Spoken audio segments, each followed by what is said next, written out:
حضرت عمر رضی اللہ تعالی عنہ فرمایا کرتے تھے کہ مجھے اس کی زیادہ فکر نہیں ہوتی کہ میری دعائیں قبول ہو رہی ہیں کہ نہیں ہو رہی، مجھے زیادہ فکر اس کی ہوتی ہے کہ دعائیں مانگنے کی توفیق مل رہی ہے کہ نہیں مل رہی۔ دعائیں مانگنے کی توفیق مل رہی ہے تو اس کا مطلب قبول ہو رہی ہیں۔ فوکس تو اس کو کرو کہ دعا مانگ رہے ہیں کہ نہیں مانگ رہے۔ یہ کیسے ہو سکتا ہے کہ اس احکم الحاکمین کے سامنے ہاتھ اٹھاتے ہوں اور وہ خالی ہاتھ واپس کرتا ہو؟ تو آج دعاؤں میں جان ختم ہو گئی، دعائیں مانگنا چھوڑ دی۔ یہ جو میں نے قرآن کی آیت پڑھی، رمضان اور دعا کا آپس میں بہت گہرا تعلق ہے، بہت گہرا۔ جب انسان اللہ کے لیے کوئی عبادت کرتا ہے، کوئی قربانی دیتا ہے، اللہ کا نام قرآن میں ہے شکور، قدردان۔ شکور کسے کہتے ہیں؟ قدردان۔ آپ تھوڑا کرو، وہ اس کی قدر بہت زیادہ کرے۔ کچھ لوگ ناقدرے ہوتے ہیں نا، آپ کچھ بھی کر لیں ان کے لیے، کہتے ہیں نا ناقدرہ ہے، میری بات کو ویلیو ہی نہیں دیتا، میرے احسان کو ویلیو ہی نہیں دیتا۔ اس لیے علماء کہتے ہیں کہ افطار کے وقت دعا کرنی چاہیے، کیوں؟ آپ نے سارا دن اللہ کے لیے ایک قربانی دی ہے۔ یہ بڑی بات ہے، آپ کی نظر میں شاید اس کی ویلیو نہ ہو، اللہ کی نظر میں اس کی بڑی ویلیو ہے کہ میرا بندہ نے مجھے دیکھا نہیں ہے اور اس نے سارا دن میرے لیے کھانا پینا چھوڑ دیا۔ کیا کر رہے ہیں؟ ہاں یہ مکھی تنگ کر رہی ہے، لیکن اتنا ایسے نہ پکڑیں کہ مکھی سے زیادہ آپ تنگ کرنا شروع کر دیں۔ ٹھیک، بس بھاگ گئی، نام ہی کافی ہے۔ تو کیا بات چل رہی تھی یار؟ دعا کی تو چل رہی تھی، یہ یہاں ہاں افطار کی بات کر رہا تھا میں۔ تو ہم اس کو شاید ہلکا سمجھتے ہوں، لیکن اللہ کی نظر میں یہ ہلکا عمل نہیں ہے۔ اللہ کہتے ہیں مجھ پر ایمان رکھتے ہیں، مجھے مانتے ہیں۔ اگر اللہ کو نہ مانتے ہوتے تو کوئی کسی کے کہنے پر کھانا پینا، آج کل تو لوگ ڈاکٹروں کے کہنے پہ نہیں چھوڑ رہے۔ ڈاکٹر کہتا ہے کہ آپ کو نقصان دے گا کھانا پینا، آپ ڈائٹنگ کرو، مت کھاؤ، پھر بھی کھا رہے ہیں لوگ کہ مر جائیں لیکن کھانا نہ چھوڑیں۔ یہ کتنی بڑی اللہ کی رحمت ہے، اللہ تعالیٰ پورے رمضان میں ہم سے کھانا پینا چھڑوا دیتے ہیں، توفیق دے دیتے ہیں۔ تو میرے اور آپ کے دل میں شاید قدر نہ ہو، لیکن اللہ تو قدردان ہے، وہ اس عمل کی بہت زیادہ قدر کرتا ہے۔ اس لیے کہتے ہیں کہ افطار کے وقت دعائیں قبول ہوتی ہیں، تضرع کا وقت ہے، عاجزی کا وقت ہے۔ تو دعائیں خوب کثرت سے کیا کریں۔ دعاؤں میں عاجزی، گڑ گڑانا، لجاجت کرنا۔ نبی صلی اللہ علیہ وسلم نے فرمایا دعا رو کے مانگو، اور رونا نہ آئے تو رونے جیسی صورت بنا لو، صورت بنا لو رونے جیسی۔ ہمارے نبی نے ہمیں، کیونکہ اللہ کے سفیر ہیں نا، اللہ کا پیغام لے کر آئے، تو ہر چیز میں ہمیں گائیڈ کر دیا ہے۔ غیر مسلم کے پاس نہ مانگنے کا طریقہ ہے، کس سے مانگنا ہے یہ بھی نہیں پتہ، کیا مانگنا ہے یہ بھی نہیں پتہ، کبھی ادھر جا کے مانگ رہا ہے، کبھی ادھر جا کے مانگ رہا ہے، یہ بھی نہیں پتہ مانگنا کس سے، کیسے مانگنا ہے، کوئی یوں مانگ رہا ہے، کوئی کسی اور اسٹائل سے مانگ رہا ہے، یہ بھی نہیں پتہ، کون سے ٹائم پہ مانگنا ہے جس میں قبولیت کا امکان زیادہ ہے یہ بھی نہیں پتہ۔ تو اللہ کے حبیب صلی اللہ علیہ وسلم نے ہمیں یہ بھی بتایا مانگنا کیا ہے، یہ بھی بتایا کس ٹائم پہ مانگنے کی فضیلت زیادہ ہے، اور یہ بھی بتایا مانگنا کیسے ہے، دل کی کیفیت کیا ہونی چاہیے، ظاہر کی کیفیت کیا ہونی چاہیے۔ تو سب سے زیادہ دیکھو اللہ سے محبت ایک دفعہ دل میں تھوڑی سی چنگاری پیدا ہو گئی نا, تھوڑا سا تعلق اللہ سے کنیکشن بحال ہو گیا, اس کا دنیا میں سب سے پہلا فائدہ ملتا ہے سکون. اس کا جو دنیا میں سب سے فوراً کیش فائدہ ملتا ہے نا, کیش, وہ کیا ملتا ہے؟ سکون. آدمی اپنے آپ کو محفوظ سمجھنا شروع کر دیتا ہے کہ یار میں نے اپنے آپ کو کس کے حوالے کر دیا؟ اللہ کے. سب سے پہلا فائدہ یہ کہ بالکل ایسے جیسے ڈاکوؤں کا خطرہ ہو چاروں طرف سے, اور آپ نے دیکھا جی پولیس کی 3-4 موبائلیں ہمارے گھر کے قریب آ کے کھڑی ہو گئیں, آدمی لوگ سکون میں آ جاتے ہیں, یار کم از کم یہاں پر موبائل اسنیچنگ نہیں ہوگی, سکون سے سو جاؤ. تو جب انسان اللہ سے مانگتا ہے اور اپنے آپ کو اللہ کے حوالے کرتا ہے, اور اللہ تعالیٰ نے مانگنے میں کوئی شرطیں نہیں لگائیں, یہ بڑی زبردست بات ہے. کوئی شرطیں نہ کہ یہ والے قوائف پورے کرو گے تو پھر مجھ سے مانگو, ورنہ تمہیں مانگنے کی اجازت نہیں ہے. کوئی چرسی ہے تو جب تک چرس نہیں چھوڑے گا مجھ سے مانگ نہیں سکتا. کوئی بے نمازی ہے تو جب تک نمازی نہیں بنے گا مجھ سے مانگ نہیں سکتا. اللہ کہتے ہیں مجھ سے یہی مانگ لو, یہی مانگ لو, اللہ میں بے نمازی ہوں, مجھے کیا بنا دے؟ نمازی بنا دے. جو چیز نہیں ہے وہی مانگو اللہ تعالیٰ سے. وقال ربکم ادعونی استجب لکم, قرآن کہتا ہے, تمہارا رب کہتا ہے مجھ سے مانگو میں تمہاری پکار کو قبول کروں گا. اور کمال کی بات یہ ہے, پہلے مجھے اس آیت کی تفسیر سمجھ میں نہیں آتی تھی. اللہ کہتے ہیں مانگو میں تمہیں دوں گا, نہیں مانگو گے ایسے متکبرین کے لیے میں نے جہنم کی آگ رکھی ہے بھائی. یہ سمجھ سے بالاتر. میں آپ سے کہہ رہا ہوں مجھ سے قرضہ مانگو, آپ کہتے ہیں شکریہ جی آپ نے آفر کی, ضرورت ہوئی تو مانگیں گے, نہیں تو ٹھیک ہے جی بہت شکریہ. میں کہہ رہا ہوں اگر نہیں آئے نا مانگنے کے لیے, پھر دیکھو میں گھنڈے بھیجوں گا, کٹ لگواؤں گا. آپ کہو گے یہ کون سا طریقہ ہے بھائی, یہ مجھ پر احسان کر رہے ہو یا گن پوائنٹ یہ زبردستی کروا رہے ہو کام؟ سمجھ میں آ رہی ہے بات کہ نہیں آ رہی ہے؟ آپ کہو گے یہ کون سا احسان کا طریقہ ہے. میں آپ سے کہہ رہا ہوں کہ آپ میری دعوت پہ آئیے گا, مجھے بڑی خوشی ہوگی, آپ کہیں گے تھینک یو, بہت شکریہ آپ کا, آپ نے یاد کیا ہمیں. پھر میں کہتا ہوں اگر نہیں آئے نا گنڈے بھیج کے میں کٹواؤں گا. آپ کہو گے یہ زیادہ ہو گئی ہے, یہ کیا ہو گئی ہے, یہ دعوت نہیں ہے, یہ تو ایک طرح کا جرمانہ ہے میرے اوپر لگا دیا تم نے. میں آپ سے کہتا ہوں بھائی میں علاقے کا ناظم ہوں, میں علاقے میں یہ تھانے کا میں ڈی ایس پی ہوں, کوئی مسئلہ ہو میرے پاس آنا. آپ کہیں گے سر آپ کا بہت شکریہ, آپ کا ٹرانسفر ہوتے ہی آپ نے سب سے پہلے مجھے یاد کیا, کوئی بھی ضرورت ہوگی آپ کو بتاؤں گا. آگے سے تڑی لگا دی. اگر تمہیں کوئی ضرورت پڑی اور نہیں بتایا نا ہے بھائی, سب سے پہلے لاکر میں تمہیں ڈالوں گا, تو آپ کہیں گے سر یہ آپ مجھے عزت دے رہے ہیں, یہ میری توہین کر رہے ہیں. تعجب کی بات ہوگی کہ نہیں ہوگی؟ تو اللہ تعالیٰ تو یہی انداز اختیار کر رہے ہیں کہ مجھ سے مانگو میں تمہیں دوں گا. ان الذین یستکبرون عن عبادتی سیدخلون جہنم داخرین, نہیں مانگا تو ایسے لوگ ذلیل ہو کر جہنم میں داخل ہوں گے. یہ کچھ بات سمجھ میں آ رہی ہے بھائی؟ یہ تو عجیب سی بات ہے نا کہ مانگو, نہیں مانگا تو میں نہیں چھوڑوں گا تمہیں. اصل بات یہ ہے کہ علاقے میں ایس ایچ او آیا, کوئی محلے کا دادا آیا, وہ آپ سے کہتا ہے کوئی پرابلم ہو بتانا, آپ کہتے ہیں بڑی نوازش آپ کی, پھر بھی آپ اس کو پرابلم نہیں بتاتے, وہ غصہ نہیں آتا, اس کو غصہ نہیں آتا, اس لیے کہ وہ مخلوق ہے, وہ عاجز ہے. اسے پتہ ہے کہ بعض دفعہ بندے کو کام پڑتا ہی نہیں ہے, بعض دفعہ پڑتا ہے تو اس کے کوئی دوسرے تعلقات ہوتے ہیں, بعض دفعہ کام پڑتا ہے لیکن وہ چاہتا ہی نہیں ہے کہ کام ہو, ایسے ہی رہے معاملہ. لیکن اللہ کے ہاں یہ تینوں آپشن آپ کے پاس نہیں ہے.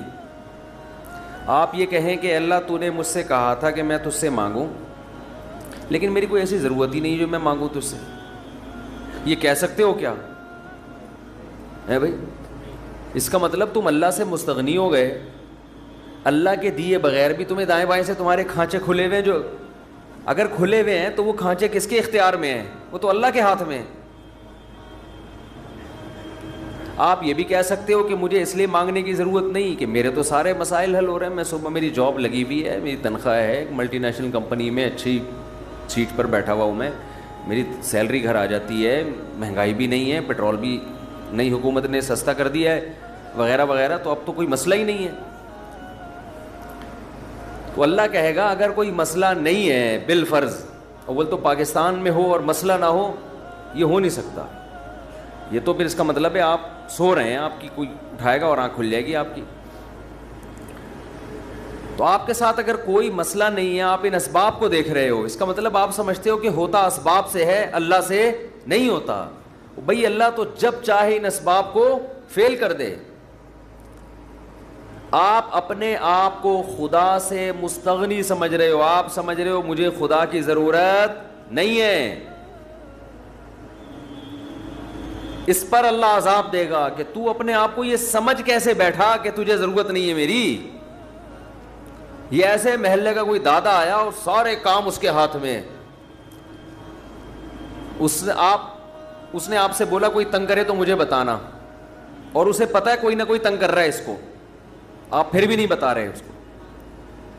وہ بلائے گا, بولے گا بھائی آپ کیوں نہیں بتا رہے. آپ کہتے ہیں بھائی کوئی مجھے تنگ کر رہا ہے تو میں برداشت کر رہا ہوں, اس لیے نہیں بتا رہا.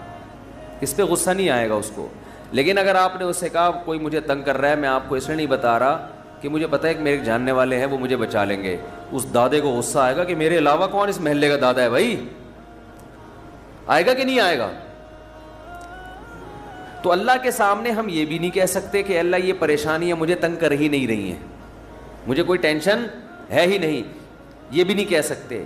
اس لیے نہیں کہہ سکتے کہ ہم انسان ہیں, مخلوق ہیں, اللہ کے ہاتھ میں سارے اسباب ہیں. وہ جب پریشان کرنے پر آئے گا, وہ مصیبتیں دینے پر آئے, ہم میں سے کسی میں دم نہیں ہے کہ ان مصیبتوں کو اس کی توفیق کے بغیر برداشت کر لیں. یہ ممکن نہیں ہے. اور یہ بھی ممکن نہیں ہے اس کے علاوہ کوئی وہ مصیبتیں ہم سے دور کر دے. تو کتنی بڑی وعید ہے دعا نہ مانگنے پر.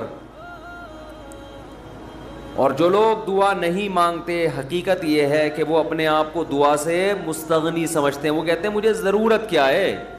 میں ایک چٹکلا سناتا ہوں نا ایسے موقع پہ. ایک آدمی اپنا گدھا بیچنے جا رہا تھا بازار میں.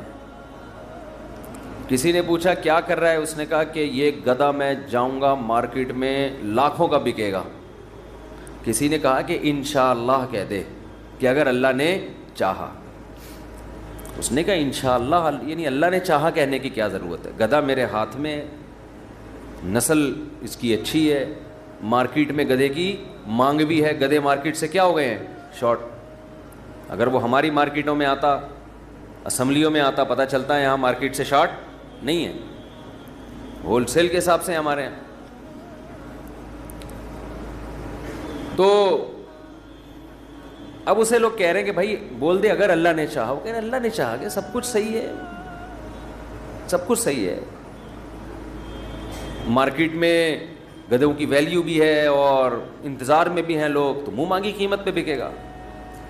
اچانک کوئی مارکیٹ میں جب پہنچا, ڈاکو آیا, گدھا چھین کے لے گیا, یا اس گدھے کو بیماری ہوئی مر گیا. اب یہ خالی ہاتھ آ رہا ہے. اسی بندے سے رابطہ ہوا, اس نے پوچھا ہاں بھائی کیا ہوا. کہہ رہے انشاءاللہ میں گدھا لے کے جا رہا تھا, انشاءاللہ کوئی ڈاکو آیا, انشاءاللہ اس نے چاقو نکالا, اور انشاءاللہ وہ گدھا مجھ سے چھین کے لے گیا. اب بات پہ کیا لگا رہا ہے, انشاءاللہ. اس نے کہا کمبخت جب لگانا تھا تو اس وقت تو لگایا نہیں انشاءاللہ, اور اب لگا رہا ہے. تو ہم پر جب مصیبت پڑتی ہے پھر ہم کہتے ہیں یار اللہ کہاں ہے. تو بھئی یہ تو مصیبت سے پہلے اللہ کو پکارو. جو اللہ کو نہیں پکارتا یہ اس کی علامت ہے کہ اس کی نظر اسباب پر ہے, اللہ پر نہیں ہے. وہ سمجھتا ہے یہ جیسے کافر اسباب کو دیکھتا ہے نا, وہ تو کہتا ہے خدا کیا کر رہا ہے. گاڑی کے ایکسیلیٹر پہ پاؤں رکھو تو گاڑی چلتی ہے, بریک پہ پاؤں رکھو تو رکتی ہے. تو اللہ کہاں ہے؟ تو اللہ کو اگر نہیں کوئی پکارتا تو اللہ اس کا مطلب پھر یہ سمجھتے ہیں کہ یہ سمجھتا ہے کہ اس کو میری ضرورت نہیں ہے. یہ بہت بڑا جرم ہے. بات بات پہ اللہ سے دعا مانگا کرو. پیغمبروں کی کتنی دعائیں اللہ نے قرآن میں نقل کی ہیں, بات بات پہ دعائیں مانگتے تھے, بات بات پہ. دعائیں یاد کریں, دعائیں. ایک کتاب آتی ہے مناجات مقبولہ, یہ نام نوٹ کر لیں. کیا نام ہے اس کا؟ مناجات مقبولہ. ہر کتاب, ہر لائبریری سے مل جائے گی یہ, جو جتنے بھی کتب خانے ہوتے ہیں نا. مولانا اشرف علی تھانوی رحمہ اللہ تعالی نے قرآن اور حدیث کی دعاؤں کو جمع کر کے ایک چھوٹی سی کتاب میں لکھ لیا ہے, ایک چھوٹی سی کتابچے میں جمع کر لیا ہے. قرآن کی دعائیں اور حدیث میں جو دعائیں, بہت جاندار دعائیں ہیں وہ. اچھا, دعا ایسی چیز ہے کہ جب جن الفاظ سے انسان مانگ رہا ہوتا ہے نا, وہ الفاظ بھی اس کے دل پہ اثر کر رہے ہوتے ہیں. تو انہوں نے بڑا شاندار کام یہ کیا کہ اب چونکہ دعائیں تو بہت زیادہ ہیں, ساری دعائیں قرآن اور حدیث کی آپ پڑھیں گے تو ایک ہی اتنی لمبی ہو جائے گی پھر. تو انہوں نے اس کو 7 حصوں میں ڈیوائڈ کر دیا ہے. سمجھتے ہیں؟ ہفتے کے دن, اتوار کے دن, یہ یعنی 7 منزلیں بنا دی ہیں اس کی. اس کا ترجمہ بھی ملتا ہے, یعنی وہ دعائیں عربی میں اور نیچے اس کا ترجمہ. آپ بے شک عربی نہ پڑھیں, ترجمہ پڑھ لیں. وہ روزانہ کا معمول بنائیں. اس سے کیا ہوگا, آپ کو قرآن و سنت کی دعائیں یاد ہونا شروع ہو جائیں گی. وہ ایسی جاندار دعائیں, ایسی جاندار. ان دعاؤں میں آپ کو لطف آنا شروع ہو جائے گا, چسکا لگ جائے گا. کیسی کیسی دعائیں دیکھو, ایک پڑھ کے سناتا ہوں. اللہم اقسم لنا من خشیتک ما تحول به بیننا وبین معصیتک. اے اللہ, ہمیں اتنا اپنا خوف دے دے, ہمارے دل میں اپنا اتنا خوف ڈال دے کہ وہ خوف ہمارے اور تیری نافرمانی کے درمیان آڑ بن جائے. سمجھ میں آ رہی ہے بات؟ زیادہ خوف نہیں چاہیے. زیادہ خوف پیدا ہو گیا تو زندگی کا مزہ کرکرا ہو جائے گا. جب آپ کے دل میں کسی چیز کا خوف مسلط ہو جاتا ہے تو لذتوں سے محروم ہو جاتے ہو آپ. دیکھو, بچوں کے دلوں میں امتحان کا خوف ہوتا ہے نا, نہ کھا رہے ہیں نہ پی رہے ہیں. کراچی میں تو ایسا کوئی سیٹ اپ نہیں ہے, کوئی خوف ووف نہیں ہوتا. پنجاب میں دیکھا ہے ہم نے, بچوں کے پیپر ہونے والے, ایگزام ہونے والا, ایک دماغ پہ مسلط کر لیتے ہیں. زیادہ مسلط کریں گے تو پھر پڑھائی بھی نہیں ہوتی, ان سے ہاتھ پاؤں کانپنے لگتے ہیں. کراچی میں اللہ کا فضل ہے, یہ ٹینشن. کراچی میں جتنی بھی حکومتیں رہی ہیں اب تک کی رپورٹ کے مطابق, انہوں نے یہ بڑا فائدہ پورے سندھ میں الحمدللہ. یہ سندھ گورنمنٹ جب جتنی بھی رہی ہے اب تک, چاہے کسی کی بھی ہو, تو یہ الحمدللہ انہوں نے فیسلٹی دی ہے کہ کراچی کی عوام کو پڑھائی لکھائی سے الحمدللہ بالکل فارغ کر دیا ہے. لڑکوں میں پڑھنے کا رواج ہے ہی نہیں. کچھ دن پہلے میں آ رہا تھا سفر پہ, تو کراچی کا ایک لڑکا وہاں پڑھنے گیا ہوا تھا, اسلام آباد, ایبٹ آباد میں شاید کیڈٹ کالج, بال کیڈٹ کالج میں پڑھ رہا تھا. تو میں نے کہا کراچی میں, نارتھ کراچی میں کہیں رہتا تھا یا ناظم آباد میں, وہاں گیا ہوا. اس نے کہا بھائی ہمارے ابا اماں نے اچھا فیصلہ کیا, مجھے وہاں ایڈمیشن کرا دیا, میں پڑھ لیتا ہوں, چھٹیوں میں گھر آ جاتا ہوں. تو وہ بتا رہا تھا کہ یہ کراچی میں, وہ مجھے کہہ رہا تھا کہ ہم حیران ہوتے ہیں کراچی میں جان تو وہاں کوئی ہے ہی نہیں, پڑھائی لکھائی کی بات ہی نہیں ہے. کہہ رہے یہاں ہو تو ہر آدمی, میں نے دیکھا ہے پنجاب میں ہر بچہ پڑھائی کی بات کر رہا ہے, سب پڑھائی میں آگے نکلنے کی کوشش کر رہے ہیں, کچھ بزنس میں آگے جانے کی کوشش کر رہے ہیں. یہاں ہو تو پڑھے ہوئے ہیں. کراچی میں الحمدللہ پڑھے ہوئے ہیں لڑکے, پوری پوری رات کرکٹ کھیل رہے ہیں, اور ہم نے بھی بیان کر کے اپریشیٹ کر دیا. وہ کہہ رہے ہیں اب ٹھپا لگی, اب تو اور کھیلو. ہم نے تو اس لیے خوشی کا اظہار کیا تھا کہ چلو روزہ تو رکھ رہے ہیں نا, یہ مطلب تھوڑی تھا کہ کچھ بھی نہیں کرو. تو یہاں الحمدللہ یہ سہولت ہے کہ یہاں آپ پڑھنے کے علاوہ دنیا کا ہر کام کر سکتے ہیں کراچی میں, اور پڑھے بغیر آپ کو ڈگریاں مل جاتی ہیں. وہ الگ بات ہے, اپنا بھی بیڑا غرق اور قوم کا بھی بیڑا غرق ہوتا ہے. نہ خود کچھ آتا ہے, نہ ترقی تھوڑی کر سکتا ہے آدمی فالتو ڈگریاں لے کے, وہ پکڑا جاتا ہے کہیں نہ کہیں. ایک ہمارے مشہور ڈاکٹر تھے جو بڑے اچھے ڈاکٹر تھے, کہ ہیں ڈاکٹر, جب ان کی جعلی ڈگریاں پکڑی گئیں, لوگوں نے کہا یار ڈگری کو چھوڑو, بندہ میں قابلیت ہے. تو وہ تھوڑے دنوں میں قابلیت کبھی ایسی کی تیسی ہو گئی. جو اندر سے ہوتا ہے نا, تھوڑے دنوں میں آدمی وہ آ جاتا ہے, آپ چھپا نہیں سکتے زیادہ عرصہ. تو جعلی ڈگریاں جعلی ہی ہوتی ہیں, پکڑا جاتا ہے آدمی. تو میں یہ بتا رہا تھا کہ قرآن کیا کہتا ہے, حدیث کیا کہتی ہے, نبی نے دعا سکھائی کہ اے اللہ اتنا خوف, زیادہ خوف مسلط ہو گیا تو پڑھائی سے بھی گئے, نیند سے بھی گئے, کھانے سے بھی گئے. تو اللہ کا بھی اگر زیادہ خوف پیدا ہو گیا صحت بھی خراب ہوگی. بعض لوگوں کے دل میں جہنم کی آگ کا بہت خوف مسلط ہو جاتا ہے, وہ عبادت سے بھی جاتے ہیں, پھر وہ لائف کو جتنا انجوائے کرنا چاہیے جس شریعت نے اجازت دی اتنا بھی نہیں کر پاتے. تو اس لیے ہمارے نبی نے دعا سکھائی, اللہم اقسم لنا من خشیتک ما تحول به بیننا وبین معصیتک. یہ میں مناجات مقبولہ کی دعاؤں کا ایک تھوڑا سا تعارف پیش کر رہا ہوں آپ کے سامنے کہ کتنی پیاری دعائیں ہیں. اے اللہ ہمیں اتنا خوف اپنا دے دے جو ہمارے اور تیری نافرمانی کے درمیان آڑ.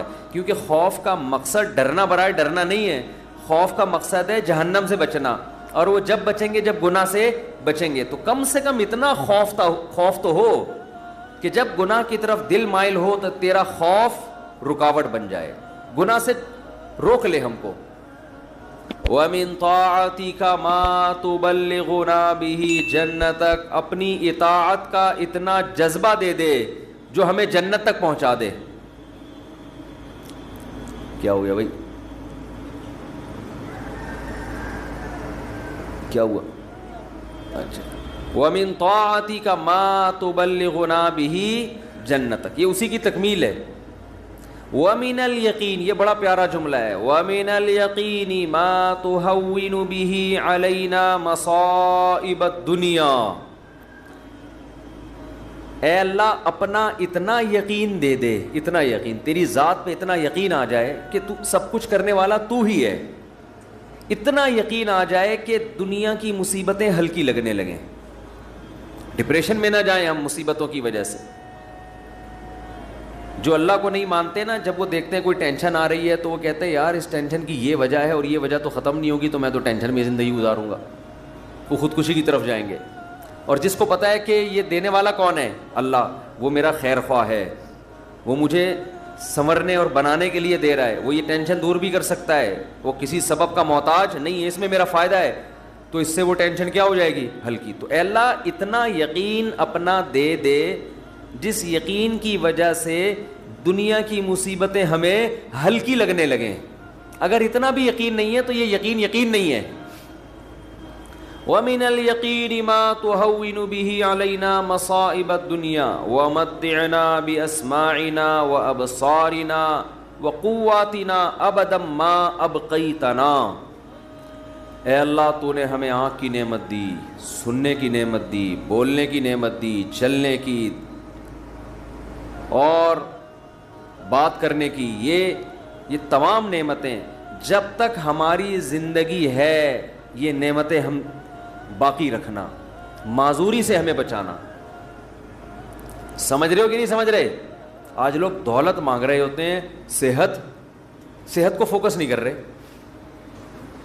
آنکھ کی بینائی چلی جائے خدا نخواستہ, کیسی اندھیر زندگی ہے, سننے کی طاقت چلی جائے. وَمَتِّعْنَا بِأَسْمَاعِنَا وَأَبْصَارِنَا وَجَمِيعَ قُوَّاتِنَا أَبَدًا مَا أَبْقَيْتَنَا وَاجْعَلْهُ الْوَارِثَ مِنَّا. یہ اس سے بھی زیادہ خاندانی جملہ. کافر بھی چاہتا ہے کہ میری آنکھوں میں دیکھنے کی طاقت, کانوں میں سننے کی طاقت, زبان میں بولنے کی طاقت, میری تمام جو جسم کے پارٹس ہیں وہ صحیح رہیں تاکہ میں دنیا کی نعمتوں سے مزے اڑاؤں. تو اللہ ہم صرف اس لیے نہیں کہہ رہے کہ یہ تمام چیزیں باقی رکھ کہ ہم دنیا میں مزے اڑائیں, دنیا میں بھی لذت, اور یہ جو تو نے ہمیں طاقتیں دی ہیں یہ آخرت میں بھی ترقی کا ذریعہ بن جائیں. تو ڈبل مزے ہو گئے کہ نہیں ہو گئے ہے بھائی؟ کیونکہ جس آدمی میں قوت اور طاقت نہیں ہوتی مختلف چیزوں کی, وہ آخرت کے کام بھی زیادہ نہیں کر سکتا. تو وَاجْعَلْهُ الْوَارِثَ مِنَّا, ان کے اثرات باقی رہے, قیامت کے دن فائدہ ہو ان آنکھوں سے, ہمیں ان کان سے اچھی بات سنی تھی اور ہدایت مل گئی, تو یہ فائدہ ہو گیا نا اس کان کا آخرت میں. آنکھوں سے اچھی چیز دیکھی اور ہدایت مل گئی, اللہ کی نشانیاں دیکھیں اور عبرت حاصل ہوئی ان آنکھوں سے, ماں باپ کی زیارت کی, بیت اللہ حج کی, اللہ کے گھر کی زیارت کی, تو یہ آنکھوں کی لذت بھی ہے, اور اس لذت سے دنیا کا فائدہ بھی اور آخرت کا فائدہ بھی. وَاجْعَلْهُ الْوَارِثَ مِنَّا وَاجْعَلْ ثَأْرَنَا عَلَى مَنْ ظَلَمَنَا وَانْصُرْنَا عَلَى مَنْ وَانْصُرْنَا عَلَى مَنْ وَاجْعَلْ ثَأْرَنَا عَلَى مَنْ ظَلَمَنَا وَانْصُرْنَا عَلَى مَنْ عَادَانَا. جو ہم سے دشمنی کرے اے اللہ تو اس کے خلاف ہماری مدد کر. دنیا میں بہت سارے دشمن ہیں, کچھ کو آپ جانتے ہیں, بہت سو کو نہیں جانتے. وَلَا تَجْعَلْ مُصِيبَتَنَا فِي دِينِنَا. اے اللہ اگر کوئی مصیبت مقدر میں ہے ہی تو وہ دنیا کی طرف پھیر دینا, دین ہمارا اس سے محفوظ رکھنا. دنیا کی مصیبت ختم ہو جاتی ہے, دین پہ کو نقصان اگر ہو گیا اس کے اثرات ہمیشہ ہمیشہ رہیں گے. وَلَا تَجْعَلْ مُصِيبَتَنَا فِي دِينِنَا وَلَا تَجْعَلِ الدُّنْيَا أَكْبَرَ هَمِّنَا. یہ جب مانگا کرے نا خوب شوق سے, اس کا مفہوم سوچ سوچ کے, اے اللہ دنیا ہمارا بڑا غم نہ بنا دینا کہ ہماری بڑی چاہت ہی کیا ہو. آج آپ دیکھیں, آپ کسی سے پوچھیں تجھے دنیا میں سب سے بڑی ٹینشن کیا ہے, وہ کیا بزنس. تیرا سب سے بڑا مسئلہ کیا ہے, صحت. تیرا سب سے بڑا مسئلہ کیا ہے, بیوی ٹھیک ہو جائے. تیرا سب سے بڑا مسئلہ کیا ہے جو تو چاہتا ہے, یار میرا سب سے بڑا مسئلہ ہے میری شادی ہو جائے. تیرا سب سے بڑا مسئلہ کیا ہے, یار ابا ٹھیک ہو جائیں. تیرا سب سے بڑا مسئلہ کیا ہے, یار میرے بال نہیں ہیں سر پہ, میں سارا دن اسی کوشش میں لگا رہتا ہوں سر پہ بال نکل آئیں. بھائی تیرا سب سے بڑا مسئلہ کیا ہے, بھائی مجھے اللہ نہ کرے کینسر ہے, میرا سب سے بڑا مسئلہ اس وقت یہ بن چکا ہے میرا کینسر کسی طرح سے ٹھیک ہو جائے. بھائی تیرا سب سے بڑا مسئلہ کیا ہے, یہ لوگوں کی آپ سروے کریں تو یہی ہوگا نا. سمجھ میں آ رہی ہے بات. اکبر ہمینا کا مطلب سب سے بڑا مسئلہ, سب سے بڑی ٹینشن. بھائی تیرا سب سے بڑا مسئلہ کہ یار میرے بچے میرے قابو میں نہیں ہیں, میری سب سے بڑی خواہش ہے میرے بچے انسان کے بچے بن جائیں. بھائی تیرا سب سے بڑا مسئلہ کیا ہے, بھائی اس کا سب سے بڑا مسئلہ اس کو خدا نخواستہ فالج ہوا ہوا ہے, اس کی ابھی سب سے بڑی کوشش یہی کہ فالج ٹھیک ہو جائے اس کا. نبی دعا سکھا رہے ہیں یہ کبھی بھی ہمیشہ اللہ سے پناہ مانگو, اے اللہ یہ چیزیں میرے مسئلے تو رہیں, سب سے بڑے مسئلے نہ رہیں. سب سے بڑا مسئلہ ایک ہی ہو, آخرت. بھائی یہ مسئلہ ختم ہو گیا, کوئی دوسرا مسئلہ آ جائے گا آپ کے ساتھ. کیا خیال ہے, ادھر میری طرف دیکھیں, ادھر کیوں دیکھ رہے ہیں. ابھی آپ کا سب سے بڑا مسئلہ ہے میرا بیان سنیں, آپ بیٹھ گئے. اچھا مجھے کچھ اس وجہ سے دیکھ رہے تھے آپ مجھے. اچھا ٹھیک ہے ٹھیک ہے, میں اس میں دیتا ہوں دعا میں. 4 لاکھ روپے میں جمع ہوا ہے, ابھی جمع کرنا ہے 25-30 لاکھ. اس کے لیے تھوڑی سی اچھا میں جمعے کی نماز کے بعد دیتا ہوں. تو سب سے بڑا مسئلہ جو میرا اور آپ کا ہو تو حدیث میں آتا ہے کہ اللہ سے دعا مانگو, لا تجعل الدنیا اکبر ہمنا. اے اللہ یہ دنیا کے جو بکھیڑے اور مسائل ہیں یہ ہمارا سب سے بڑا مسئلہ نہ ہو.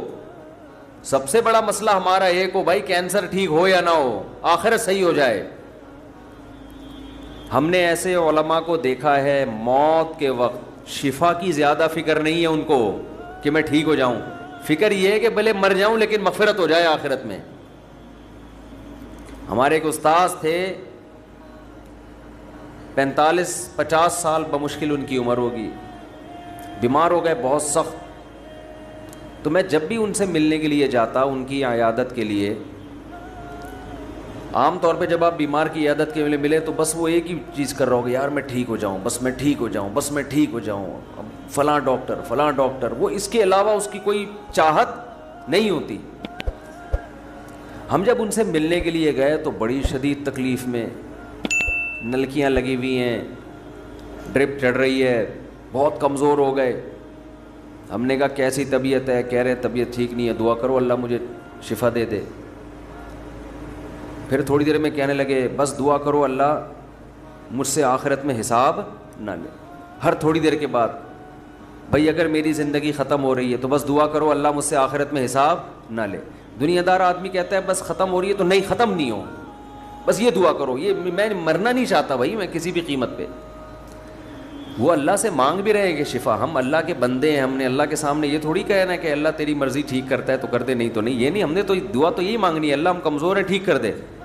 بڑا مسئلہ اس سے بھی بڑا ہے, وہ کیا ہے, آخرت کمپیئر ہے، کمپیریٹیو ڈگری ہے. اگر کوئی مسئلہ آپ کا سب سے بڑا ہے تو آخرت اس سے بھی بڑا مسئلہ ہونا چاہیے. اگر آپ کا مسئلہ آپ کی بیگم ہے تو آخرت اس سے بھی بڑا مسئلہ ہونا چاہیے. اکبر ہمنا، سب سے بڑا مسئلہ میرا اور آپ کا کیا ہونا چاہیے؟ اللہ. اب یہ ہم کبھی بیان میں سن لیتے ہیں، لیکن جب آپ پراپر یہ دعائیں مانگتے رہیں گے، اے اللہ میرا سب سے بڑا مسئلہ دنیا نہ ہو، تو دل پہ اثر ہوگا کہ نہیں ہوگا؟ اس کا استحضار ہوگا کہ نہیں ہوگا کہ میں تو اللہ سے بار بار یہی مانگتا ہوں کہ میرا سب سے بڑا مسئلہ دنیا نہ ہو، اور آج میں نے سب سے بڑا مسئلہ اس کو بنایا ہوا ہے. وَلَا تَجْعَلِ الدُّنْيَا أَكْبَرَ هَمِّنَا وَلَا مَبْلَغَ عِلْمِنَا، میری نالج کی انتہا بھی دنیا نہ ہو. آپ کی نالج گھوم پھر کے کس کی طرف آتی ہے؟ دنیا کی طرف. تو اس کا بھی وہی مفہوم ہے جو پہلے والے جملے کا مفہوم ہے. وَلَا مَبْلَغَ عِلْمِنَا وَلَا غَایَةَ رَغْبَتِنَا وَلَا تُسَلِّطْ عَلَيْنَا مَن لَّا يَرْحَمُنَا، اے اللہ کوئی ایسا شخص ہم پہ مسلط نہ کر جو ہم پہ رحم نہ کرے. ہر آدمی کے اوپر کوئی نہ کوئی ہوتا ہے. آپ گھر کے سربراہ ہیں تو عورت کے اوپر آپ مسلط ہیں، وہ یہ دعا مانگ سکتی ہے. آپ دفتر میں جاتے ہیں تو آپ کا باس آپ پہ مسلط، علاقے کا ناظم آپ پہ مسلط، صدر وزیر اعظم آپ پہ مسلط. تو اللہ جو بھی ہمارے بڑے ہیں ان کی طبیعت میں رحم کا جذبہ رکھ. وَلَا تُسَلِّطْ عَلَيْنَا مَن لَّا يَرْحَمُنَا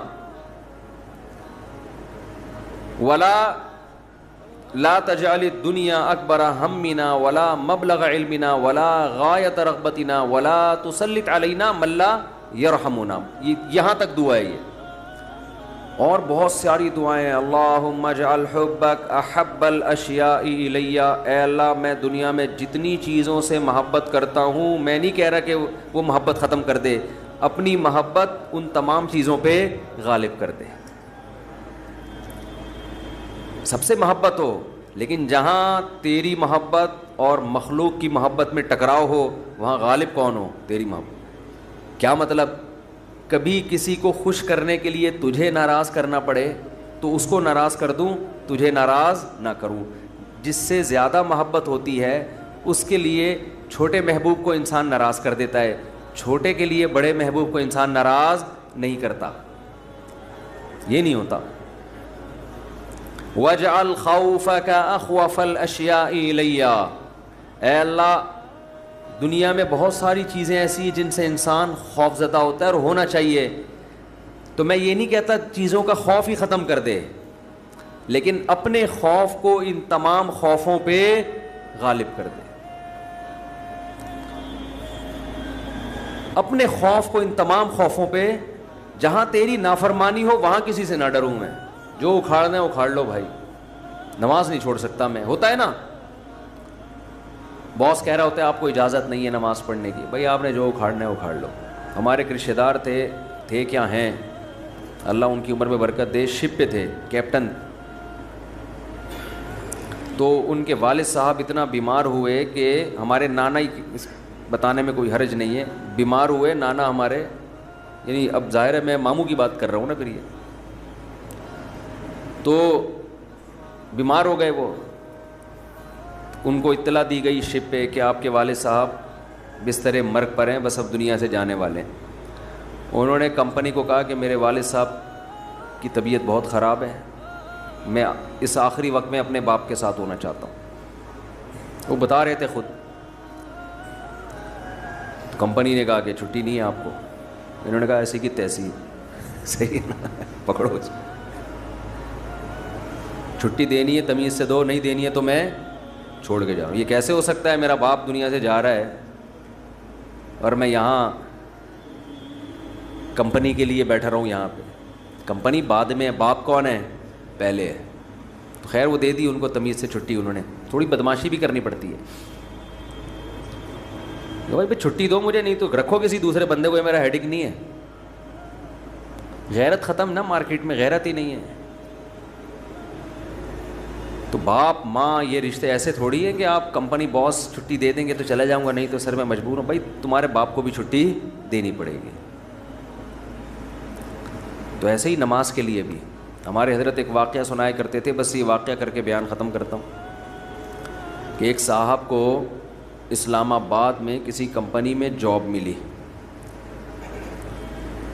تو کمپنی نے ان کو انٹرویو کے دوران بتا دیا کہ آپ کو نماز پڑھنے کی اجازت نہیں ہوگی. اس نے کہا میں یہ جاب, حالانکہ سارے انٹرویوز پورے ہو گئے تھے, سلیکشن ہو چکا تھا ان کو, لیکن آخری میں ان کو یہ بتا دیا. انہوں نے کہا میں نہیں کرتا یہ جاب, اچھی خاصی تنخواہ تھی.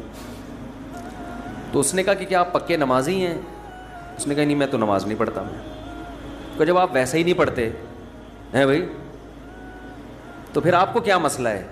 اس نے کہا میں ویسے ہی نہیں پڑھتا, سست ہوں, کاہل ہوں, تمہارے مشورے پہ میں نماز چھوڑ دوں یار؟ ٹھیک ہے, کمپنی کے کہنے پہ میں چھوڑ دوں؟ خدا کہے گا نا کہ تیرا دل اپنا ہی نہیں چاہتا تھا, ہے بھائی, تیرا اپنا دل نہیں چاہتا تھا, تو نالائق تھا, لیکن اب کمپنی اور خدا کا مقابلہ ہو رہا ہے تو اس کو تو نے خدا بنا لیا ہے. یعنی ہم اتنا پروٹوکول تھوڑی کمپنی کو دیں گے, باس کو دیں گے کہ تو کہہ دے نماز چھوڑ دو, تو ہمارا باپ ہے جو تو کہہ دے یہ کام تو ہم باپ کے کہنے پہ ہی. اگر آپ کا نماز پڑھنے کا موڈ ہوا اور ابا کہہ رہے نہیں پڑھو, ایسے موقع پہ آدمی کہتا ہے ابا میرا اپنا آج تو میرا موڈ بن گیا ہے, میں کیسے چھوڑ دوں نماز؟ تو یہاں تو ابا کو آدمی لفٹ نہیں کراتا میرے بھائی, جو کرنے والے ہوتے ہیں. باس کو اتنا باپ کیوں بنا لیں گے ہم؟ تو باس کی چمچہ گیری اتنی کیا کرو جتنی قیامت میں افورڈ کر سکو. یہ بھی انسان ہے, اتنا زیادہ فری نہیں کرایا کرو. میں یہ نہیں کہہ رہا اپنے باس سے بدتمیزیاں شروع کر دیں, آپ بد کلامیاں شروع کر دیں, عزت دینی چاہیے, لیکن اللہ سے آگے تھوڑی نکالنا ہے اس کو, اللہ سے آگے تھوڑی رکھنا ہے. تو ہمارے حضرت کو وہ بڑا پسند آیا بے نمازی, کہا کہ دیکھو غیرت ہے اس میں. اتنی بڑی جاب ٹھکرا دی اس نے. بولا بھائی تمہارے کہنے سے تم نے یعنی میں اس لیے اب نماز نہیں پڑھ رہا کہ کمپنی کی طرف سے اجازت نہیں ہے. تو کمپنی کون ہوتی ہے مجھے روکنے والی؟ تم چند لاکھ روپے تنخواہ دے کے تم نے ہمیں غلام بنا لیا ہے. تو اگر ہم اللہ کی نہیں مانتے تو تمہاری بھی نہیں مانتے, ٹھیک ہے نا, تو تمہاری تو ہم پہلے ٹھکرائیں گے. تو غیرت مند بے نمازی, غیرت مند بے نمازی. خیر نماز پڑھنی چاہیے, نماز کی ویلیو کم نہیں ہے. تو یہ ہے وَجَعَلْ خَوْفَكَ أَخْوَفَ الْأَشْيَاءِ إِلَيَّ وَقْتَعْنِي حَاجَاتِ الدُّنْيَا بِالشَّوْقِ إِلَىٰ لِقَائِكَ. اے اللہ اپنی ملاقات کا شوق اتنا دے دے کہ دنیا کی حاجتوں کی تمنا نہ رہے.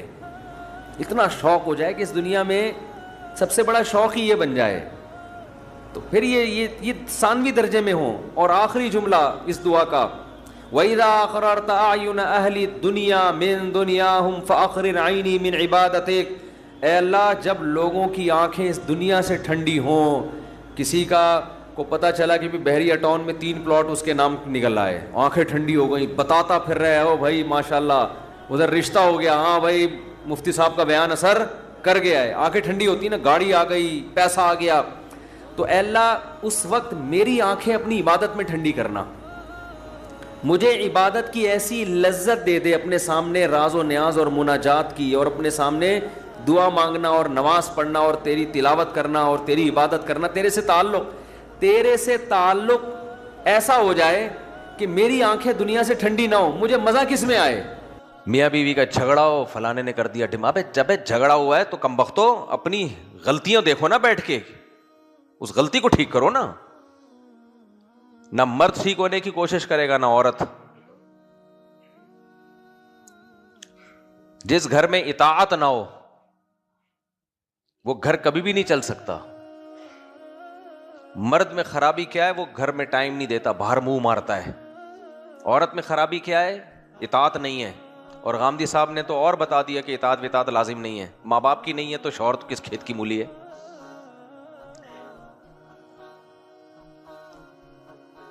نبی صلی اللہ علیہ وسلم نے فرمایا اکبر الکبائر ان میں عقوق الوالدین.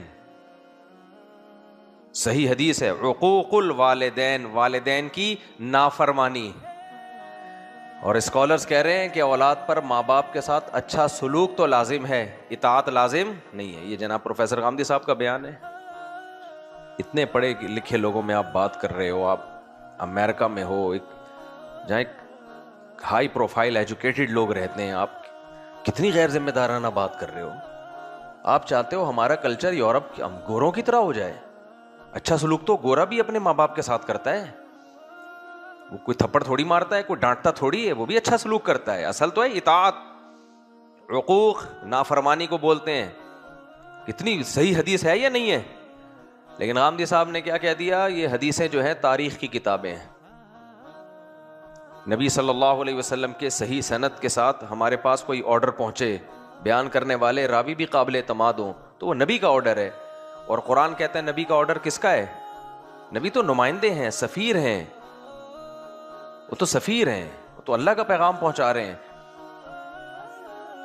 اور دوسری چیز ہے عورت کے لیے شوہر کی اطاعت, وہ بھی مارکیٹ سے کیا ہو گئی, شارٹ. یہاں بھی کوئی کہہ سکتا ہے کہ اطاعت کہاں ہے, بھائی اطاعت کہاں ہے؟ شوہر اگر کوئی بات کہتا ہے, عورت اس کے حکم کو مانے گی جائز چیزوں میں جو اس کی طاقت میں ہے, لازم ہے اس پہ ماننا. بوائے فرینڈ تھوڑی ہے یہ. ڈرامے فلمیں دیکھ دیکھ کے نا جو تصور شوہر کا آ گیا ہے وہ بوائے فرینڈ کا آ گیا ہے. وہ ہسبینڈ مارکیٹ سے آج کل کہاں چل رہے ہیں, شارٹ چل رہے ہیں. جب یہ گھروں میں ان بیسس پہ لڑائیاں ہوتی ہیں, سر پھوڑتے ہیں ایک دوسرے کا, تو جاتے ہیں جن چڑیل بھوت والوں کے پاس. اگر عورت پہ شوہر کی اطاعت لازم نہ ہوتی تو آپ یہ آیتیں دیکھو, یہ تو حدیث میں بھی نہیں ہے. غامدی صاحب تو حدیث کا تاریخی واقعات کہہ کے انکار کر دیتے ہیں. قرآن کا کیسے انکار کرو گے؟ قرآن کے الفاظ دیکھو, واللاتی تخافون نشوزہن, وہ عورتیں جن کے بارے میں تمہیں یہ ہو کہ یہ نافرمان ہے. نافرمانی کسے کہتے ہیں؟ بات نہ ماننا نا. ظاہر ہے جائز بات مراد ہے جو اس کی طاقت میں ہو, ناجائز مطالبہ تھوڑی مراد ہے. واللاتی تخافون نشوزہن, جو تمہاری اطاعت نہیں کر رہی ہیں, تو اللہ کہتے ہیں فعظوہن, پہلے آرام سے محبت سے سمجھاؤ ان کو. واہجروہن فی المضاجع, اگر محبت سے بات نہیں مان رہی, روٹھ کے الگ ہو جاؤ, بستر الگ کر دو, ساتھ سونا چھوڑ دو. آج یہ ممکن ہے؟ آپ آرام سے بات سمجھائیں گے, وہیں سے لڑائی شروع. پھر آپ کہیں گے چلو بستر الگ کر دو, نہیں ہو سکتا, اٹ ازنٹ پاسبل. وہ کہے گی ادھر کیوں سو رہا ہے بھائی؟ آپ کہو گے میں روٹھا ہوا ہوں, ناراض ہوں, فوراً اپنے ابا کو فون. اب تو پولیس کو فون ہوتا ہے ڈائریکٹ, نہ وہ روٹ سکتا ہے. قرآن کہہ رہا ہے بستر الگ کر دیا, کچھ دن ہو سکتا ہے اس کو خیال ہو کہ میرا میاں مجھ سے ناراض ہے, بھائی اب میں اطاعت شروع کر دوں. اگر اب بھی اطاعت نہیں کر رہی ہے, وَاضْرِبُوهُنَّ, تو ان پہ ہاتھ بھی اٹھا سکتے ہو, لیکن اعتدال کے ساتھ. حدیث میں آتا ہے جانوروں کی طرح کوٹنے کی اجازت نہیں ہے. یہاں دنیا چیخ اٹھتی ہے کہ لو بھائی, اسلام مرد کو عورت پہ ہاتھ اٹھانے کی اجازت دے رہا ہے. تیسرے اسٹیپ میں اجازت دے رہا ہے. ایک بات, محدود اجازت دے رہا ہے. کیوں دے رہا ہے اجازت؟ کہ وہ سربراہ جسے ماتحت پہ اپنا آرڈر منوانے کی سختی کے ساتھ اتھارٹی نہ ہو, وہ سربراہ نہیں ہوتا. سمجھ میں آ رہی ہے بات کہ نہیں آ رہی؟ سربراہ کا مطلب ہی یہ ہوتا ہے کہ اس کے پاس یہ رائٹ ہے کہ اس کے آرڈر کو منوانے کی اس کے پاس اتھارٹی ہو. اگر اتھارٹی نہیں ہے وہ سربراہ نہیں ہے, وہ بوائے فرینڈ ہے. تو ان لبرل لوگوں سے بات یہ کرنی چاہیے کہ آپ مرد کو سربراہ مانتے ہو کہ نہیں مانتے؟ عورت کو غلام نہیں منوایا جا رہا, غلام الگ ہے. غلام ہم حکومت کے غلام ہیں؟ بولو, ماتحت ہیں یا نہیں ہے؟ تو حکومت کو اجازت ہے یا نہیں ہے کہ اگر ہم خلاف قانون کام کریں تو پنشمنٹ دے, وہ ہمیں اجازت ہے یا نہیں ہے؟ تبھی تو حکومت پولیس کے ذریعے مجرموں کو پکڑتی ہے, سزائیں دیتی ہے. گورنمنٹ کے پاس دو ہی حل ہیں, تین آپشن ہیں حکومت کے پاس. عوام کو بے لگام چھوڑ دے, جو مرضی کرتے پھرو. ایک آپشن یہ ہے, اس سے ملک چلے گا؟ چلے گا ملک اس سے؟ دوسرا یہ کہ اگر کوئی جرم کرتا ہے تو اس کو ڈیپورٹ کر دے, جاؤ ہمارے ملک سے نکلو. اب کہاں جائے وہ؟ صحرا میں جائے, کسی دوسرے ملک کی نیشنلٹی لے. اس میں کتنا نقصان ہے یا نہیں ہے؟ بولو. تیسرا آپشن یہ ہے کہ وہ جرم کے جو بھی قانون کو توڑے گا اس کے لیے سزا رکھے, تو یہ سزا ملے گی. آپ یہ بالکل بیلنس، ایک اعتدال والا راستہ ہے. اور سزا بھی معتدل ہو، بہت زیادہ سزا نہ ہو. یہ نہ ہو کہ سیٹ بیلٹ نہیں باندھی تو 2 لاکھ روپے جرمانہ، صحیح ہے نا، یہ والی سزا نہ ہو. یہ نہ ہو کہ چرس کی ایک پڑیا جیب سے نکلی ہے اور آپ نے 14 سال قید با مشقت، جبکہ وہ پڑیا بھی کسی نے ڈالی ہوتی ہے جیب میں، جس کی جیب سے نکلی ہوتی ہے وہ تو، اب پھر میں کہیں اور چلا جاؤں گا، ٹاپک رہ جائے گا. خیر، تو اعتدال کے ساتھ اس کو سزا دی جائے تاکہ روب رہے، اور اس کو یہ ڈر ہو کہ بھئی محبت سے نہیں تو خوف سے ہی اطاعت کر لے. تو یہ بیلنس ایک راستہ ہے اسٹیٹ اور ریاست کو بچانے کے لیے، تبھی ساری دنیا اس اصول پر عمل کرتی ہے. دنیا میں کہیں بھی آپ نے نہیں دیکھا ہوگا، اب امریکہ میں، جاپان میں، کینیڈا میں، کہ جو جرم ہے لوگ کہتے ہیں بھائی حکومت نے قانون بنا دیا، جو بھی ریاست کے قانون کو توڑے گا تو حکومت اس کو محبت سے سمجھائے گی. اگر محبت سے وہ باز نہ آیا تو دوبارہ محبت سے سمجھائے گی، پھر وہ باز نہ آیا تو تیسری دفعہ بھی محبت سے سمجھائے گی، چوتھی دفعہ بھی باز نہ آیا تو چوتھی دفعہ بھی محبت سے سمجھائے گی، پھر بھی باز نہ آیا تو 5ویں دفعہ بھی محبت سے سمجھائے گی. ملک کا بیڑا بولو غرق. میں امریکہ میں تھا، دیکھا پولیس کی گاڑی وہ ہے نا بھاگ رہی ہے کسی کو پکڑنے کے لیے، کوئی ڈرگ ورگ لے کے بھاگ رہا تھا، تو پکڑتے ہیں، جیلوں میں ڈالتے ہیں، سزائیں ملتی ہیں. تو گھر بھی ایک چھوٹی سی ریاست ہے بھائی، اس میں شوہر کو اللہ نے کیا بنایا ہے؟ بولو، آدمی کو سربراہ بنایا ہے. اس نے کہا تمہاری اطاعت ہوگی اس گھر کے اندر. تبھی میں کہتا ہوں جو خواتین ان اصولوں کو نہیں مانتی وہ شادی بیاہ نہ کریں، وہ ان کے لیے بوائے فرینڈ ہی ٹھیک ہے. یہ شادی وادی کے سیٹ اپ چھوڑ دیں. آج بہت ساری کمپلینز آ رہی ہیں اس طریقے کی، عورت مانتی نہیں ہے تو کیوں کر رہی ہو بھائی، تم چھوڑ دو. جب اسلام کو تم نے نہیں ماننا تو پھر یہ بوائے فرینڈ ٹھیک ہے. نہیں، یہ نہیں سیٹ، یہ درد سر نہیں پالو اپنے لیے شوہر موہر کا، وہ بوائے فرینڈ ٹھیک ہے. انگریز نہیں کر پا، ان کے یہاں میاں بیوی کے حقوق ہی نہیں ہے تو وہ بوائے فرینڈ پہ چل رہے، سیٹ ہو گئے ہیں وہ لوگ. تو حرام کاریاں کرو، گدے گھوڑوں کی طرح زندگی گزارو. گھر ور تو اس عورت کو ملتا ہے، بچے، گھر، بہو، داماد، یہ پاکیزہ زندگی اس کو ملے گی جو شوہر کو شوہر مانے گی، اور وہ مانے گی کہ یہ میرا سربراہ ہے اور جائز چیزوں میں مجھے اس کی اطاعت کرنی ہے. اگر اسے پسند نہیں ہے کہ میں بغیر بتائے گھر سے جاؤں تو میں بتائے بغیر نہیں جاؤں گی. اس کو گھر میں کسی کا لانا پسند نہیں ہے تو میں نہیں لے کر آؤں گی. اسے یہ عادت میری بری لگتی ہے تو میں اس عادت کو چھوڑ دوں گی. تو اللہ نے بنایا اس کو سربراہ. تو اب قرآن کے الفاظ ہیں واللاتی تخافون نشوزہن فعظوہن، اگر اطاعت نہیں کر رہی ہیں تو آرام سے سمجھاؤ. اب کچھ چیزیں ایسی ہوتی ہیں کہ جو برداشت کی جاتی ہیں، اطاعت نہیں کر رہی، جانے تو یار، سب گھر 100% درست نہیں ہوتے. پہلا اسٹیپ تو حدیث میں یہ ہے، ساری چیزیں ٹھیک نہیں ہوتی، لیکن کچھ چیزیں ناقابل برداشت ہو جاتی ہیں، وہ انسان نہیں برداشت کر سکتا. تو پھر اس میں اللہ نے 3 اسٹیپ بیان کیے. محبت سے سمجھاؤ، بستر کو اگر نہیں سمجھ میں آ رہا بستر روٹھ جاؤ کچھ دنوں کے لیے، پھر بھی نہیں تو سزا دے سکتے ہو تاکہ اس کے دل میں خوف بیٹھے کہ بھائی مجھے اس پر عمل کرنا ہے ہر صورت میں.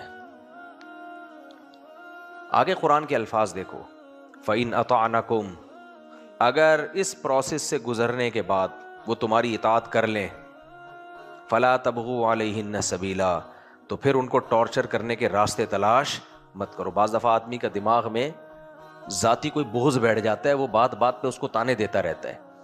آرام سے سمجھا دیا، بستر الگ کر دیا، پھر بھی نہیں مانی، بقدر ضرورت ہاتھ اٹھا لیا، اس کے بعد وہ ڈر گئی، اب اطاعت شروع کر دی ہے، تو اب پرانی باتوں پہ اس کو عار بولو مت دلاؤ.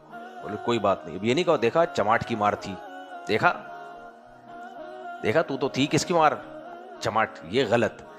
فَلَا تَبْغُوا عَلَيْهِنَّ سَبِيلًا، اللہ کہتے ہیں پھر ٹارچر مت کرو اس کو، بس اب زندگی اچھی گزارو. اب کیوں؟ ان اللہ کان علیٰ کبیرا، خدا تم سے بھی بڑا ہے.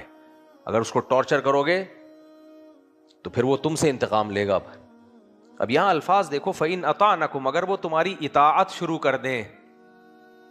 تو یہ تو سارا پروسیس قرآن نے بیان ہی اس لیے کیا ہے کہ بیوی آپ کی اطاعت شروع کر دے. اور غامدی صاحب کے بقول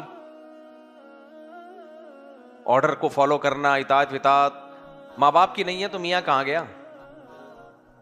میں سمجھا پا رہا ہوں اپنی بات؟ نہیں آ رہی میرا خیال ہے بات؟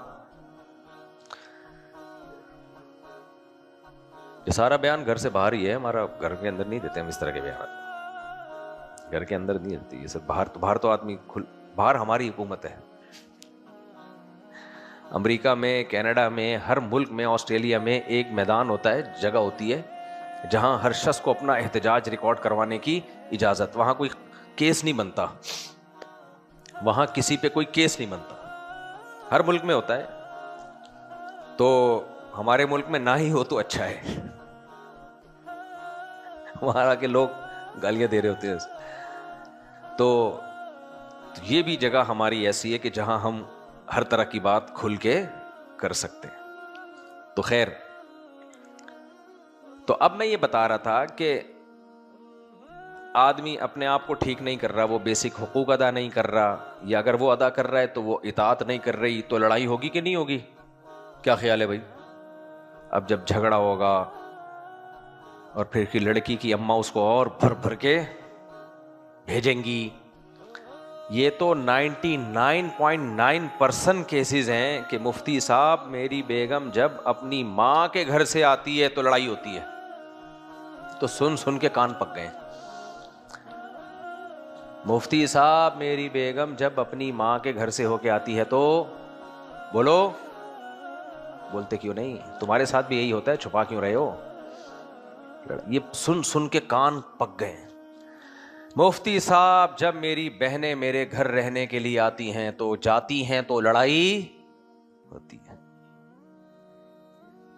سمجھ رہے ہو؟ تو میں اس کو حل کیا بتاتا ہوں کہ پھر آپ کی بہن کا جو گھر ہے نا، اس گھر میں اپنے بہنوئی کی بہن کو لا کے رکھ دو، نقد پنشمنٹ، بہن کو فوراً سزا مل جائے گی جب اس کی بہنیں وہاں آ کے رہیں گی، جب اس کے شوہر یعنی اس کی کیا کہتے ہیں شوہر کی بہنوں کو، نندیں آ کے رہیں گی۔ یہ کامن مسئلہ ہے، جب اماں کے گھر سے ہو کے آئی لڑائی، جب کوئی بہن رہنے کے لیے آ گئی جو آپ کے بچوں کی پھپھو ہے، پھپھو کے بارے میں تو ایسی تھوڑی رپورٹ پیش کی ہے، WHO کی رپورٹ بن چکی ہے اب تو، یہ WHO جو رپورٹ پیش کرتا ہے نا میڈیکل وغیرہ کی، وہ بالکل آتھینٹک ہوتی ہے، بہت سارے پوری دنیا کے ڈاکٹروں کی ریسرچ، تو ہو سکتا ہے یہ WHO یا یونائٹڈ نیشن کی طرف سے یہ باقاعدہ سرکولر جاری ہو جائے کہ پھپھو فسادی ہوتی ہے، سوائے ان پھپھوؤں کے جو میرا بیان سن رہی ہیں۔ تو الٹا پلٹا ہو رہا ہے تو فساد ہوگا کہ نہیں ہوگا گھر میں، لیکن عاملوں کے منجن بک رہے ہیں۔ چاندنی کس کی ہوئی ہے؟ عاملوں کی۔ فلانے نے کچھ کر دیا تیری، فلانے نے کچھ کر دیا، تیری اماں کر رہی ہے، ساس نہیں کر رہی ہے، اماں کر رہی ہے۔ خیر، مسجدوں میں جھگڑے، مسجدوں میں کن چیزوں کے جھگڑے ہو رہے ہیں؟ چندے کا پتہ ہی نہیں چل رہا کہاں جا رہا ہے بھائی، یہاں سے آپس میں دلوں میں بال آنا شروع۔ بعض دفعہ سارے امام ایسے نہیں ہوتے، بعض امام، انتظامیہ امام سے پوچھتی ہے کہ امام صاحب پیسہ آ رہا ہے، وہ رسیدیں کہاں ہیں، آپ کیا کر رہے ہو؟ بتاتے ہی نہیں۔ تم کون ہوتے ہو پوچھنے والے؟ میں مسجد کا امام، میں عالم، عالم عین اتنے گاڑے گاڑے نکلتے ہیں، علماء سے ایسے بات کی جاتی ہے۔ چلو درود شریف پڑھ کے بات کر لیتے ہم۔ حضرت جب آپ یہاں آئے تھے تو آپ کے پاس سائیکل بھی نہیں تھی۔ دیکھو، کسی سے اس کی ذاتی آمدن کے بارے میں پوچھنے کی آپ کسی کو بھی اجازت نہیں ہے، کسی کی پرسنل لائف میں کیا کما رہے ہو، کہاں سے کما رہے ہو، لیکن اگر کوئی ٹرسٹ چلا رہا ہے، کوئی مسجد کا امام ہے، کوئی مدرسے کا محتمم ہے، تو نہ صرف یہ کہ اس سے پوچھنا لازم ہے، بلکہ پوچھے بغیر ہی اس پر بتانا لازم ہے، تاکہ بدگمانی کے موقع سے بچے۔ ایک عامی آدمی پہ یہ بدگمانی نہیں ہے کہ چندے کے پیسے کھا رہا ہوگا، ایک عام آدمی پہ یہ تھوڑی ہے، ایک ٹماٹر والا کیا کھا رہا ہوگا بیچارہ، ایک ٹماٹر والا ٹماٹر پہ تھا، تھوڑے دنوں میں لینڈ کروزر پہ آ گیا ہوگا بھائی، ہمیں کیا پتا۔ لیکن ایک مدرسے کا محتمم سائیکل پہ تھا، اچانک لینڈ کروزر پہ آ گیا، تو یہ تو اس کے ذمہ خود لازم ہے کہ بتائے۔ اس کے ذمہ خود لازم ہے. مسجد کا امام تھا, سائیکل پہ تھا, اچانک کروڑ پتی بن گیا, امام پہ خود لازم ہے کہ وہ بتائے, کیونکہ یہاں بدگمانی کا خطرہ ہے. مجھ سے پوچھا تھا نا ریحان طارق نے, لوگ مجھ سے کہہ رہے ہیں کہ آپ نے کیوں پوڈ کاسٹ میں اپنی آمدن بتائی کہ آپ کہاں سے کماتے ہیں. میں نے کہا اگر میں مفتی طارق نہ ہوتا, میں مشہور آدمی نہ ہوتا, میں کبھی بھی نہ بتاتا اس بےہودہ سوال کا. جب مجھے اس کو بےہودہ سمجھتا, میں کیوں پوچھ رہے ہو بھائی میں کیا کماتا ہوں. لیکن میں مسجد کا امام بھی ہوں, میں ایک فاؤنڈیشن بھی چلا رہا ہوں, تو نہ صرف یہ کہ میرے ذمہ بتانا لازم ہے, بغیر پوچھے بتانا لازم ہے. اور یہاں آپ پوچھ لیں, 10 سال سے میں کمیٹی والوں کو کہہ رہا ہوں کہ میرے اوپر انگلی مت اٹھانا کہ یہ گاڑی کہاں سے آئی اور یہ 4 شادیوں کے پیسے یعنی کھلا کیسے رہے ہو چاروں کو. ادھر ادھر باتیں نہ کرنا, تمیز سے آ کے مجھ سے پوچھنا, ایک ایک چیز کا حساب دوں گا میں, ایک ایک پائی کا حساب دوں گا, کہاں سے پیسہ آ رہا ہے, اور اس کے پورے ثبوت پیش کروں گا انشاءاللہ. لیکن آپ مذہبی جو اسکالرز ہیں, بے لگام مذہبی اسکالرز کی بات نہیں کر رہا, جو ٹرسٹ چلا رہے ہیں یا کوئی مدرسہ چلا رہے ہیں ان پر, کیونکہ ٹرسٹوں میں مدرسوں میں پیسہ آتا ہے ٹھیک ٹھاک, وہاں بدگمانی پیدا ہو سکتی ہے کہ یار یہ ایسا تو نہیں ادھر سے اپنے ہی کھانچے چل رہے ہو ان کے. آپ کہہ سکتے ہو آڈٹ بھی تو ہوتا ہے, وہ آڈٹ میں پھر بھی آڈٹ میں بھی گھپلا ہو سکتا ہے, جعلی رسیدیں بھی بنتی ہیں, سب کچھ ہوتا ہے دنیا میں. تو جب یہ سب کچھ مسجدوں میں ہوتی ہے تو پھر لڑائیاں شروع ہوتی, بدگمانیاں. کمیٹی میں بھی یہ فراڈی ہوتے ہیں بعض دفعہ. پوچھ لو کہ بھائی کتنا چندہ آیا, کتنا گیا, تم کون ہوتے ہو. یہ تو اچھی بات ہے کہ بہت سی مسجدوں میں تو خود ہی اب عقل مند لوگوں نے نا باہر لکھ دیا ہوتا ہے, جی اس مہینے اتنا چندہ آیا, اتنا تنخواہوں میں گیا, اتنا کنسٹرکشن میں گیا. یہ اچھی بات ہے, بغیر پوچھے بتاؤ. اور اس زمانے میں نا صاف آدمی کی سنی نہیں جاتی. میں نے صاف صاف بتا دیا نا میری آمدن کہاں سے, میرے ذرائع آمدن ہے. تو اب آپ دیکھو یوٹیوب پہ کیسے لوگ نیگیٹو کمنٹس کر رہے ہوتے ہیں. میں نہ بتاتا میں گھننا بنا رہتا, صحیح ہے نا, گھننا بنا رہتا, اور غریب بناتا اپنے آپ کو, میں تو کچھ بھی نہیں ہوں, یہ گاڑی زکوٰۃ کی ہے, یہ تو کسی کی ہے. جب مجھے گاڑی کی ضرورت تھی نا گارڈ کے لیے, گارڈوں کو جب سیکیورٹی کی ضرورت تو مشہور آدمی کو ہے یا نہیں ہے کراچی میں, مجھے ایک بات بتاؤ. اور ہمیں جو تھریٹس ہیں وہ آپ کے تصور سے بھی زیادہ ہیں. ملکی حالات جب خراب کرنے ہوں, غیر ملکی ایجنسیاں مشہور آدمی کو اڑا دیتی ہیں. آپ کے فرقوں کے مخالف فرقے حسد اور جیلیسی میں آپ کو اڑا دیتے ہیں. بہت ساری, ابھی میں وہ ساری وجوہات جو کسی کو اڑانے کی ہوتی ہیں وہ بیان کروں گا, تو ایسا نہ ہو کہ وہ دوبارہ کچھ لوگ کہیں یہ والی تو ہم نے سوچی نہیں تھی, اس بیس پہ بھی اڑایا جا سکتا ہے. تو جب سیکیورٹی گارڈ رکھے ہم نے, تو گارڈ رکشے میں آئیں گے, گاڑی میں ہی آئیں گے نا. تو طے یہ ہوا کہ بھائی ڈالے کے بغیر چلنا ممکن نہیں ہے. خدا کی قسم میں ایک اعلان کرتا نا, مجھے ڈھالے کی ضرورت ہے سیکیورٹی کے لیے, 99.999% مجھے یقین ہے میرے چاہنے والے مجھے فوراً گفٹ میں دے دیتے ڈھالا. میں نے کبھی اعلان کیا اپنے لیے؟ میں نے صاف صاف لوگوں کو بتا دیا بھائی اسلامک بینک سے میں نے قسطوں پہ لی ہے, پرانی گاڑی بیچ کے کیش دیے, اور باقی قسطیں 3-4 سال تک قسطیں بھرتا رہا ہوں. یہ چیز لوگوں کو سمجھ میں نہیں آ رہی, ٹھیک ہے نا. تو وہ چندے والا ہی سیٹ اپ جو دائیں بائیں سے کھانچے چل رہے ہوتے ہیں نا, وہ لوگوں کو سمجھ میں آتا ہے. ایک آدمی کلیئر ہے, وہ بتا رہا ہے بھائی یہ گاڑی میرے پاس یہاں سے آئی ہے, جا کے دیکھ لو یار. تو وغیرہ وغیرہ بہت کچھ ہے. لیکن آپ پوچھ کے تو دیکھیں کسی محتمم سے کہ یہ گاڑی تمہارے پاس کہاں سے آئی ہے. دیکھو آپ اس کے چہرے کے جو تیور بدلیں گے نا, ہمارے نہیں بدلے, ہم نے بتا دیا. یہ تو پوڈ کاسٹ میں بعد میں اس نے پوچھا, ہم نے تو پوڈ کاسٹ سے پہلے ہی بتا دیا تھا بھائی یہاں سے آئی ہے گاڑی. سمجھتے ہو کہ نہیں سمجھتے؟ اب بتاؤ ان چیزوں کی بیس پہ بدگمانیاں ہوتی ہیں تو لڑائیاں ہوں گی کہ نہیں ہوں گی؟ تنظیموں میں پتہ ہی نہیں چل رہا ہوتا پیسہ کہاں سے آ رہا ہے, کدھر جا رہا ہے. ابھی جو میں نے MTM مفتی طارق مسعود فاؤنڈیشن بنائی ہے, شروع میں ہی قانون بنا دیا کہ ایک آدمی کے ہاتھ میں پیسہ نہیں ہوگا. ایک ٹیم پوری بنائی ہے, ایک شخص پیسہ جہاں چاہے خرچ نہیں کرے گا. ویسے تو قانون بھی یہی ہے, لیکن ہوتا یہ ہے کہ ڈاکومنٹس میں کچھ الگ لکھا ہوا ہوتا ہے, عمل پریکٹیکلی کچھ. ٹرسٹ کی پوری ٹیم ہوتی ہے نا, وہ ٹیم کاغذ میں ہوتی ہے, سمجھ رہے ہو, لیکن جو ٹرسٹ کا مالک ہے نا اصل میں وہ ہوتا ہے جو کاغذ میں ہوتی ہے, وہ ان کو بھی کچھ رشوت دے دیتا ہے, چپ کر کے بیٹھے رہو. میں نہیں کہہ رہا سارے ٹرسٹوں میں ایسا ہوتا ہے, لیکن ٹرسٹ تو بنائے جاتے ہیں کرپشن کے لیے عام طور پہ. اچھے بھی ہیں, سب کو میں برا نہیں کہہ رہا, لیکن عام طور پہ بنائے اس لیے جاتے ہیں کہ پیسہ کمانے کا بہترین ذریعہ ہے.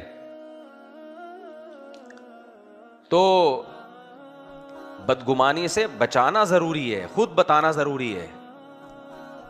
اس میں یہ نہیں بنتا کہ آپ کون ہیں. ممبروں پہ واقعات تو یہ بتائے جاتے ہیں کہ حضرت عمر رضی اللہ تعالیٰ عنہ سے پوچھا گیا کہ یہ آپ کے پاس لباس کہاں سے آیا ہے, بھائی یہ واقعات بتائے جاتے ہیں نا. تو حضرت عمر نے بتایا کہ بھائی یہ تو میرے بیٹے کو مال غنیمت ملا تھا تو اس نے اپنا کپڑا مجھے دیا ہے, بتایا یہ جاتا ہے. لیکن آپ اگر پوچھ رہے امام صاحب سے,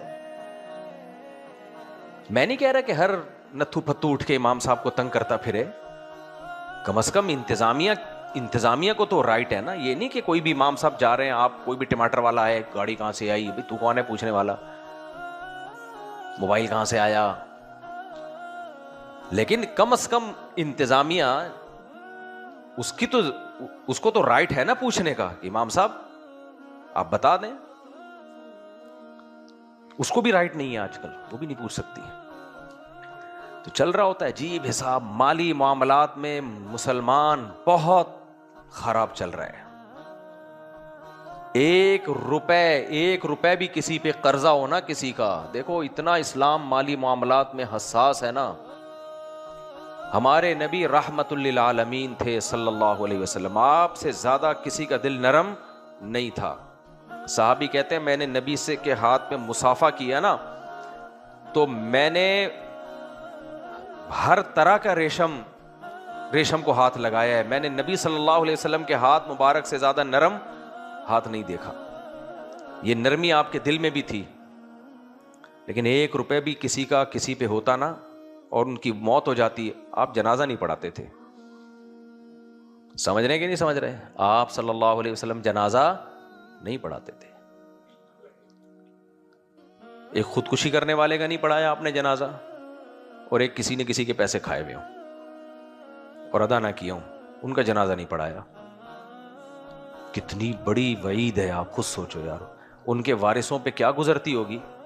ہم جیسے نالائق لوگ اگر کسی کے جنازے کا بائیکاٹ کر دیں, کسی کا جنازہ آئے کہ جی میرے ابا کا جنازہ ہے مفتی صاحب پڑھا دیں, میں بولوں میں نہیں پڑھا رہا, گناہگار آدمی تھا, اس پہ قیامت گزرے گی کہ نہیں گزرے گی؟ یار میرا باپ اتنا برا تھا, امام صاحب جنازہ نہیں پڑھا رہے.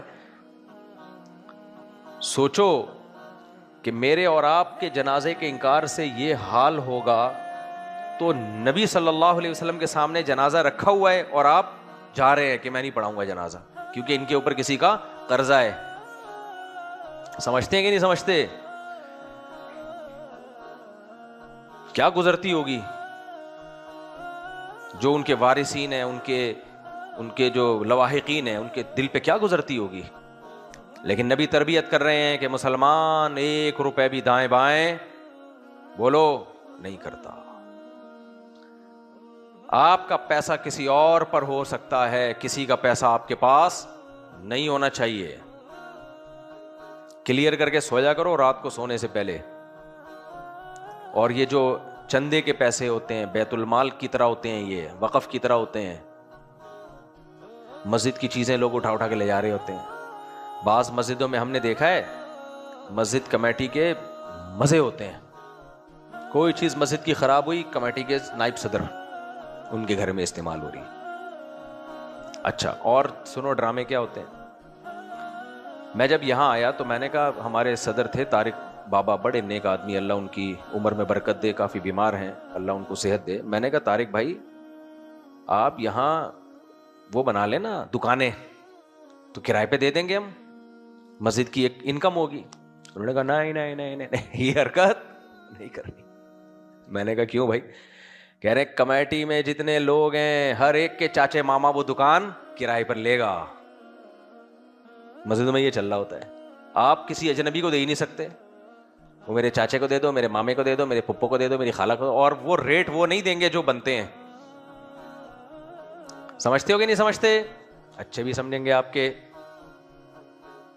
ریٹ وہ نہیں ملیں گے جو ایک جس کو اجرت مثلیہ کہتے ہیں فقہ کی زبان میں, جو مارکیٹ ریٹ ہے, کم ریٹ پہ. تو کہا کہ اگر ہم نہیں دیں تو لڑائی, اس کو کیوں نہیں دے رہے, اس کو کیوں دے دیا, اس کو اتنی بڑی جنگ شروع ہو جائے گی, بہتر ہے کہ یہ کام ہی نہ کرو. تو مجھے یہ بات معقول لگی. بعض مدرسوں میں ہم نے دیکھا ہے, دینی اداروں میں بھی ہم نے دیکھی ہے یہ چیزیں. ہمارے شیخ حضرت مفتی رشید احمد صاحب رحمہ اللہ تعالیٰ بہت تاکید کے ساتھ ایک بات فرمایا کرتے تھے کہ مدرسے کے ٹیچر کو تنخواہ اتنی دو, زیادہ دو تنخواہ اس کو, کہ وہ اپنی ساری ضرورتیں پوری کر سکے. اسے ٹیکسی کرنی ہو ٹیکسی کر لے, وہ رکشہ کرنا ہو رکشہ کر لے. فرمایا ہوتا یہ ہے مدرسوں میں, وہ تو مدرسوں کی حالات ہے نا, ورنہ مدرسوں سے زیادہ برے حالات تو حکومتی اداروں کے ہیں. جب مدرسے کا یہ ہوگا تو حکومتی اداروں کا تو بیڑا غرق ہوا ہے. حضرت تو مدرسوں کی بات کر رہے تھے جن میں کم بیڑا غرق ہوتا ہے. فرماتے تھے ہوتا یہ ہے کہ مدرسے میں قانون بنتا ہے کہ استاذ کو اتنی تنخواہ دی جائے گی, وہ تنخواہ ایسی ہوتی ہے تھوڑا سا چھڑکاؤ نہیں ہوتا, بس چھڑکاؤ چل بھائی, جس میں وہ شریف انسانوں کی طرح سروائیو نہیں کر سکتا. پھر اس کو سہولتیں دیتے ہیں. دیکھیں کہیں آپ کو جانا ہو تو یہ مدرسے کی گاڑی ہے, کہیں آپ کا جو بل ہے وہ مدرسہ پے کرے گا, یعنی گھر جو مدرسے نے آپ کو دیا ہوا ہے اس کا بل کون پے کرے گا؟ مدرسہ پے کرے گا. تو چونکہ اب وہ بل مدرسے نے پے کرنا ہے, گاڑی مدرسے کی ہے, تو اس گاڑی کی جو واٹ لگتی ہے, کیونکہ وہ اپنی گاڑی نہیں ہے, وہ ادارے کی گاڑی ہے, ایسی واٹ لگتی ہے. حکومتی اداروں کو دیکھ لو نا, پولیس والوں کے موبائل دیکھیے, موبائل دیکھیے پولیس والوں کی. یہ صرف پولیس کی بات نہیں, ہر ادارے میں یہی ہے. اپنی چیز نہیں ہے نا, حکومتی مال ہے. حالانکہ حکومتی مال کچھ بھی نہیں ہوتا, عوامی مال ہوتا ہے.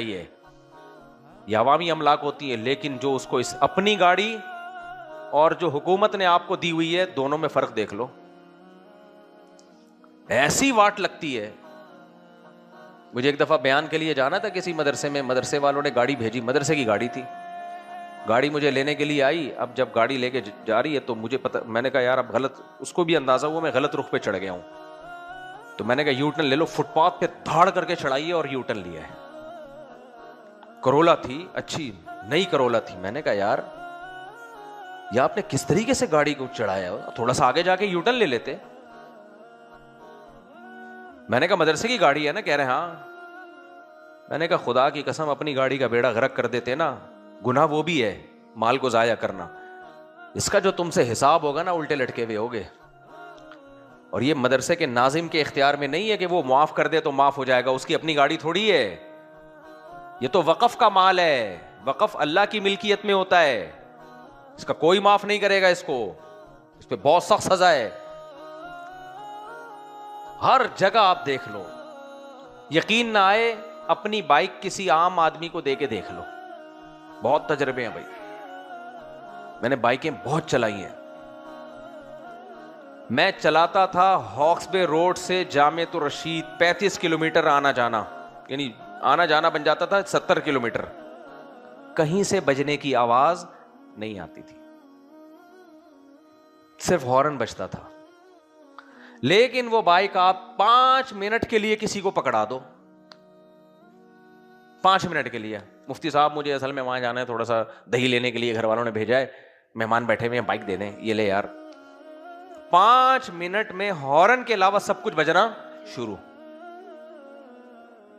آدمی کہتا ہے پتہ نہیں یہ ڈنگ ڈنگ ڈنگ ڈنگ ڈنگ آواز کہاں سے آ رہی ہے, اتر کے دیکھو یار کہاں سے آ رہی ہے, چین کور سے ٹکرا رہا ہے. کچھ نہیں, آخری درجہ تو چین کور سے ٹکرائے گا, یعنی ٹکرائے گی چین جو ہے نا, چین کور سے. پتہ نہیں کیا کرتے ہو یار. خیر کہیں اور نکل لیا, معاملوں کی واٹ لگا رہے تھے, اتنا اچھا ٹاپک چل رہا تھا. جی جی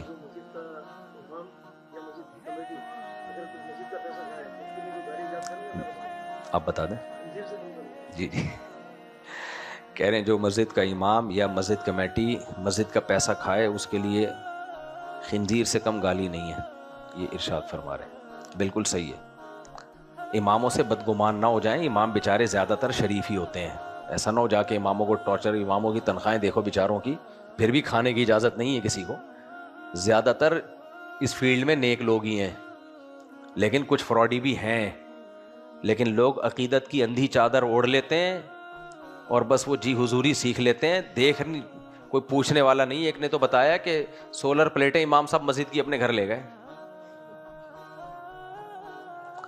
ایک جرم تو بڑا مسئلہ ہے. ایک امام ایک مسجد میں جائے گا, اپنے سارے چاچے مامے پھپھے تائے خالے چاچے سب مسجد میں لا کے آباد, اور اس کے بعد وہی ہوگا جو مشرف نے کیا تھا. صحیح ہے نا. اسلام آباد پہ قبضہ کر کے اعلان کر دیا نواز شریف کی حکومت کا خاتمہ, تو ماشاء اللہ لگا دیتا ہے پھر وہ. یہ تو بہت ہوتا ہے. کمیٹی امام کو لے کر آتی ہے, پھر امام کیا کرتا ہے, آہستہ آہستہ چچا ماما خالہ تائے نو سب کو لا کے بسا دیا, اور کمیٹی کے وہ کاغذ میں ہے کمیٹی, بس کوئی سننے والا نہیں ہے. پھر وہ چندوں میں خیانت کرے, 2 نمبری کرے, جو مرضی کرے, کوئی پوچھنے والا نہیں ہے. لیکن ایسا امام حرام خور, یہ 27ویں رات کو چیخ چیخ کے روتا بہت ہے بغیرت. مجھے غصہ آنا شروع ہو گیا. ختم قرآن کے موقع پہ نا 2 گھنٹے لائٹ بند کر کے ایسا ندیاں بہائے گا. ہماری قوم بھی ایک نمبر کی بے وقوف ہے, مجھ سمیت. میں آپ کو اپنے آپ کو بھی داخل کر رہا ہوں. پھر ہم عقیدت میں آتے ہیں, یار اتنا اچھا امام ایسا رو رہا ہے. بھائی تو پیسوں کا تو حساب دے. جو 1 کروڑ روپے چندہ آیا مسجد میں, کدھر گیا, اس کی رسید تو دے. رو لینا گھر جا کے بتیاں بجھا کے, ہمیں تیرے رونے پہ کوئی اعتراض نہیں ہے. ناٹک کیوں کر رہا ہے؟ معاملات 2 نمبر. یہ وہی ہو گیا جو ابھی کیا بولو یار, پھر میاں بیوی کے واقعات آتے ہیں نا ذہن میں, یہ سارے کیسز گھر میں چل رہے ہوتے ہیں. بعض دفعہ کیا ہوتا ہے کہ عورت مرد کو بہت ستاتی ہے. ساری عورتیں نہیں بھائی, میجورٹی اچھی ہے الحمدللہ. بہت ستاتی ہے. آدمی ایک دم تیش میں آ جاتا ہے نا, جب جرگا بیٹھتا ہے اتنا روتی ہے, سارے اس پہ ترس کھا رہے ہوتے ہیں. ایک دفعہ میرے سامنے کیس آیا, اس عورت نے اپنے میاں کو تگنی کا ناچ نچا دیا تھا, کیونکہ میرے سامنے وہ ان کا کیس چل رہا تھا. ایسے لٹو کی طرح اس میاں کو گھمایا ہوا تھا اس نے. ایسا بیڑا غرق کیا ہے نا اس نے. پھر جب جرگا بیٹھا نا تو وہ روئی ایسے ہے کہ وہ لوگ کیس بھول گئے, لوگ اس کے آنسو پوچھ رہے ہیں. یار بہت ظلم ہو رہا ہے بیچاری پہ, بہت ظلم. تو میں نے آدمی سے پوچھا, وہ کہہ رہا ہے یار میں رو نہیں سکتا اس طریقے سے, مجھے آ نہیں رہا. لیکن اتنا میں بھی ترس کھا رہا تھا کہ یار بہت زیادتی ہو رہی ہے. بے بھائی رونا کا ٹھیک ہے, کوئی ہو سکتا ہے ظلم ہو رہا ہو, لیکن ایک مثال ہے بات. وہ وہی پھر مجھے واقعہ یاد, عورتیں ایسی ہوتی نہیں ہیں بھائی, کبھی کبھار ایسا بات. مرد بھی بڑے بےغیرت ہوتے ہیں, دونوں بےغیرتیاں ساتھ ساتھ چل رہی ہیں. تو ایک تابعی تھے نا, ان کی عدالت میں کیس آیا. عورت روتی چیختی چلاتی آئی کہ میرا شوہر یہ کر رہا ہے, میرا شوہر یہ کر رہا ہے. تو کسی نے کہا قاضی صاحب اس پہ ترس کھائیں, اس پہ بڑا ظلم ہو رہا ہے. کیسے رو رہی ہے بیچاری؟ انہوں نے کہا بھائی یوسف علیہ السلام کے جو بھائی تھے نا, اپنے بھائی کو کنویں میں ڈال کے روتے ہوئے ہی آئے تھے ابا کے پاس. وجاءوا اباہم عشاء یبکون, خود اپنے بھائی کو کنویں میں ڈالا اور ابا کے پاس قرآن کہہ رہے روتے ہوئے آئے, ابا ہائے ابا. بھائی کو بھیڑیا کھا گیا. اور وہ تو مرد تھے, تو مرد جب ایسے ایکٹنگ کر کے رو سکتا ہے, خواتین کو تو رونے کا ماشاء اللہ اللہ نے بڑا ملکہ دیا ہے. تو رونے وونے سے کبھی کسی کے متاثر نہ ہوا کرو. پہلے یہ دیکھو کہ کیا ہے, تجزیہ کرنا سیکھنا چاہیے, اس میں غلطی کس کی ہے کیا ہے. اس کے بعد پھر رونا اگلے سٹیپ میں ہے. پھر رو, تم بھی رو لو بیٹھ کے. اس کو کہتے ہیں ایموشنل بلیک میلنگ. جب بھی کوئی دوسری شادی کرتا ہے نا, تو اس کی بیوی جو ہنگامے کرتی ہے پہلی والی, تو پھر میں اس کو یہی مشورہ دیتا ہوں, تم رو. تم کیا کرو, رو. کیونکہ یہ دلائل سے سمجھنے والا حساب کتاب نہیں ہے. دلائل کی دنیا میں نہیں تم جیت سکتے عورت سے. تم رو. تو کیسے رو؟ تم بولو کہ میں پھنس گیا ہوں برے طریقے سے. ہوتا پتہ ہے کیا ہے؟ دوسری شادی کر کے نا خوشی خوشی بتا رہا ہوتا ہے السلام علیکم. تو عورت کو ظاہر ہے حسد کی آگ، وہ تو اس کو پہ سوکن آئی ہے نا. ابے جب اس پہ سوکن آئی ہے تو کیا وہ خوش ہوگی؟ اس کی غیرت اور محبت تو جوش مارے گی نا، اس کو تو غصہ آنا یہ نیچرل ہے. اور آپ خوشی خوشی مل رہے ہیں، سب دوستوں سے اس کو خبریں بھی پہنچ رہی ہیں، اس سے بھی کہہ رہے ہیں کہ دیکھا ہو گئی، دیکھا اللہ کا شکر ہے مجھے بڑی اچھی بیوی مل گئی. اس سے تو اور پاگل ہو جائے گی وہ. تو جتنا وہ رو رہی ہے اس سے ڈبل رونا شروع کر دو آپ. بولو پھنس گیا ہوں برے طریقے سے، خدا کی قسم بیگم بہت برا حال ہو گیا. گلے مل مل کے پھوٹ پھوٹ کے رو. کہہ رہے تمہارا جو حال ہے نا اس سے زیادہ میرا حال برا ہو چکا ہے. پھنس گیا ہوں. ویسے بھی پھنسے ہی ہو، جھوٹ بھی نہیں ہے یہ. پھنس گیا ہوں میں بہت برے طریقے سے، ہو ہا چیخو رو.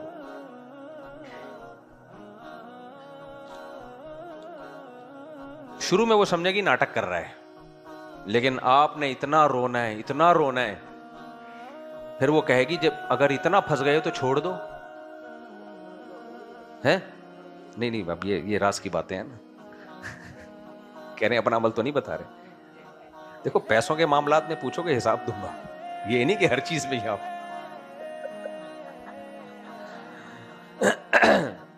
تو آپ ڈبل رو. بولے کیا ہو گیا؟ پھنس گیا. تو وہ کہے گی پھر چھوڑ دو، اگر اتنی بری عورت مل گئی آپ کو، پھنس گئے ہو، چھوڑ دو. چھوڑ بھی نہیں سکتا. عذاب حلق کا کانٹا ہے، کباب کی ہڈی ہے. جتنی بھی اردو کے محاورے آتے ہیں نا، پھنس گیا یہاں پہ، چھوڑوں گا تو اس کے بھائی نہیں چھوڑیں گے مجھے، اس کے بھائی نہیں چھوڑیں گے، مار دیں گے جان سے. پھر ایسی حماقت کی ضرورت کیا تھی؟ بس کچھ کام ہوتے ہیں حماقت سے، کچھ احمقانہ کام ہو جاتے ہیں. یہ ہوتا ہے. یہ کافی دنوں تک یہ کرنا پڑے گا، اس کے بعد جا کے اس کے جذبات جو ہے وہ ٹھنڈے ہوں گے. یہ جا کے بے وقوفوں کی طرح اس کو بتا رہے ہوتے ہیں کر لی نا، حلال ہی ہے نا، جائز کام ہے نا. اللہ نے خود کہا جو پسند ہو شادی کر لو، تو مجھے پسند تھی تو میں نے کر لی. ابے تم تو اور اس کو ستا رہے ہو. کہ اچھا پسند کی ہے. یہ بے وقوف لوگ ہیں جو آگے پورے دلائل سے اس کو سمجھا رہے ہوتے ہیں. یہ دلائل دوستوں کو دو، آپ اپنے باپ کو دو یہ دلائل. بیگم کو یہ دلائل نہیں دیا جاتے. بیگم کو کہا جاتا پھنس گیا ہوں، اس کے بعد ایک اور کر کے بولو اور پھنس گیا. اب تو گیا بھائی. جیسے وہ ایموشنل بلیک میلنگ کرتی ہیں تو آپ نے بھی کیا کرنا ہے. یہ اسی طریقے سے چلتا ہے حساب کتاب. خیر کہاں نکل لی ہم. عاملوں کو اچھا بلا برا بلا کہہ رہے تھے. اتنا اچھا ٹاپک چل رہا تھا یار. عاملوں کے لیے اچھی اچھی گالیاں آ رہی تھی دماغ میں، بلا ولا ہم دائیں بائیں نکل گئے. تو دیکھو ہمارے ہاں نا موضوع من گھڑت حدیثوں کا بڑا رواج ہے بر صغیر میں. خطیبوں میں، عربوں میں ایک اچھی کوالٹی ہے کہ وہ احادیث میں صحیح اور ضعیف میں فرق کر کے بیان کرتے ہیں. لیکن دین کا جو رجحان عوام میں، نوجوانوں میں، آپ کو بر صغیر میں، انڈیا، پاکستان، بنگلہ دیش میں جو ملے گا وہ دوسرے ملکوں میں نہیں ہے. بہت زیادہ لوگوں میں دین سے، اللہ سے، اللہ کے نبی سے، قرآن سے محبت ہے. تو اسی میں جو موضوع روایتیں ان میں کہ بھائی رجب میں نبی صلی اللہ علیہ وسلم کو معراج ہوئی. نہیں بھائی ایسا نہیں ہے. ہمیں نہیں، معراج ثابت ہے لیکن کب ہوئی یہ ہمیں معلوم نہیں ہے. پھر یہاں ایک مسئلہ یہ کھڑا آج کل کچھ مذہبی اسکالرز نے کر دیا ہے کہ جو نبی صلی اللہ علیہ وسلم کو جو معراج ہوئی تھی وہ خواب تھا. ایسا نہیں ہے. آپ صلی اللہ علیہ وسلم اپنے جسد اطہر کے ساتھ جاگتی حالت میں پہلے مسجد اقصی لے جایا گیا آپ کو. وہاں آپ نے تمام پیغمبروں کی امامت کی ہے. کتنا بڑا مقام اللہ نے اپنے حبیب صلی اللہ علیہ وسلم کو دیا، تمام پیغمبروں کو. اور حدیث میں آتا ہے جب آپ گئے ہیں نا تو سب کھڑے ہوئے تھے نماز کے انتظار میں، کوئی آگے نہیں بڑھ رہا تھا. جبریل علیہ السلام نے ہمارے نبی کا ہاتھ پکڑ کے آگے کیا. حضرت مولانا شرف علی تھانوی رحمہ اللہ تعالی نے اس میں یہ حکمت بیان کی ہے کہ آپ سب سے آخر میں آئے لیکن آپ کا مقام سب سے بلند. تو اللہ نے صرف یہ بات بتانا کافی نہیں سمجھا. بعض دفعہ کوئی بات بتائی جائے تو دل میں بیٹھتی نہیں ہے. پریکٹیکلی عمل کروایا کہ پیغمبروں کو پیچھے صف میں رکھا اور نبی صلی اللہ علیہ وسلم کو امام بنایا، تاکہ پریکٹیکلی یہ بتایا جا سکے کہ جس جگہ، جس صف میں محمد صلی اللہ علیہ وسلم ہوں گے تو اس صف میں چاہے ابراہیم خلیل اللہ ہو، موسیٰ کلیم اللہ ہو، عیسیٰ روح اللہ ہو، امامت کا حق کس کا ہے؟ محمد صلی اللہ علیہ وسلم کا. تو یہ پریکٹیکل کروایا گیا ہے تاکہ آپ کی فضیلت تمام پیغمبروں پر ثابت ہو جائے. اگر یہ خواب ہوتا نا تو قرآن یہ نہ کہتا سبحان الذی اسری بعبدہ لیلا، ہر عیب سے پاک ہے وہ ذات جو اپنے بندے کو رات کے تھوڑے سے حصے میں لے گیا، من المسجد الحرام الی المسجد الاقصی، مسجد حرام سے مسجد اقصی کی طرف. یہ قرآن نے سبحانہ کا لفظ اس لیے استعمال کیا تاکہ مادہ پرستوں کو یہ جو اشکال ہوتا ہے کہ اتنے سے عرصے میں مسجد حرام سے مسجد اقصی جانا کیسے ممکن ہے، تو اللہ نے بتا دیا سبحان الذی، وہ ذات ہر عیب سے پاک ہے، وہ عاجز نہیں ہے، اس کے ارادے کا نام ہونا ہے، وہ کن کہتا بھی نہیں ہے، کن کا ارادہ کرتا ہے اور وہ کام ہو جاتا ہے. اور قرآن نے یہ نہیں کہا کہ رات کو لے گیا، لیلن میں تنوین تقلیل کی، رات کے تھوڑے سے حصے میں چند سیکنڈوں میں ہوا ہے یہ کام.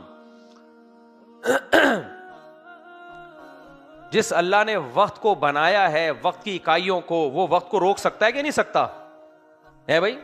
وہ کسی کے حق میں وقت کو روک سکتا ہے.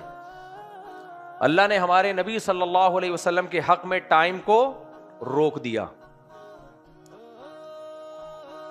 تمام پیغمبروں سے آپ کی ملاقات ہوئی، تمام پیغمبروں کی آپ نے امامت کی، پھر وہاں سے آپ کو 7ویں آسمان پہ لے جایا گیا. موسیٰ علیہ السلام سے ملاقات ہوئی، عیسیٰ علیہ السلام سے ملاقات ہوئی، آدم علیہ السلام سے ملاقات ہوئی، ابراہیم علیہ السلام. دیکھو برزخ میں تو سب کی سب سے ملاقات ہوگی برزخ میں تو سب کی ہوتی ہے، لیکن فضیلت اس ملاقات کو دی جاتی ہے جو اس دنیا میں ہو.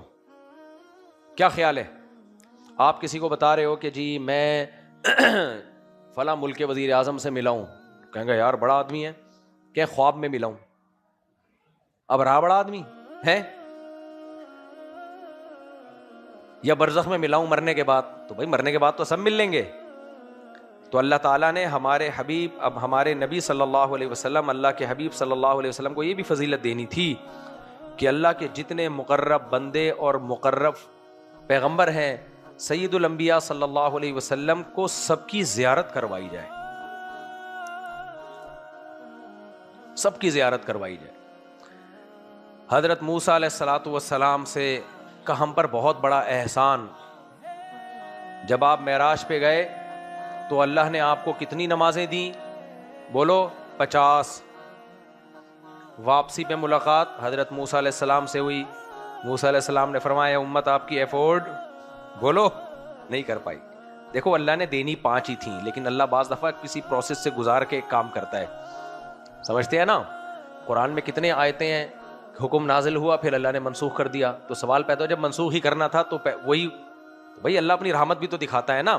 دیکھو قرآن میں اللہ نے حکم دیا تھا کہ جب نبی سے تم نے ملاقات کرو گے تو پہلے کچھ رقم صدقہ کرو، پھر نبی سے میٹنگ کی تمہیں اجازت ہے. لیکن ابھی اس پر عمل ہوا نہیں اور قرآن نے کہا کہ نہیں ہم نے معاف کیا، بغیر صدقہ کیے بھی تم نبی سے ملاقات کر سکتے ہو. اس میں حکمت کیا ہوتی ہے کہ اللہ چاہتے ہیں کہ اصل میں ہر شخص آ رہا ہوتا تھا، منافقین بھی آتے تھے، تو اللہ نے تھوڑا سی پابندیاں لگائیں کہ کچھ صدقہ کرو پھر جا کے ملو.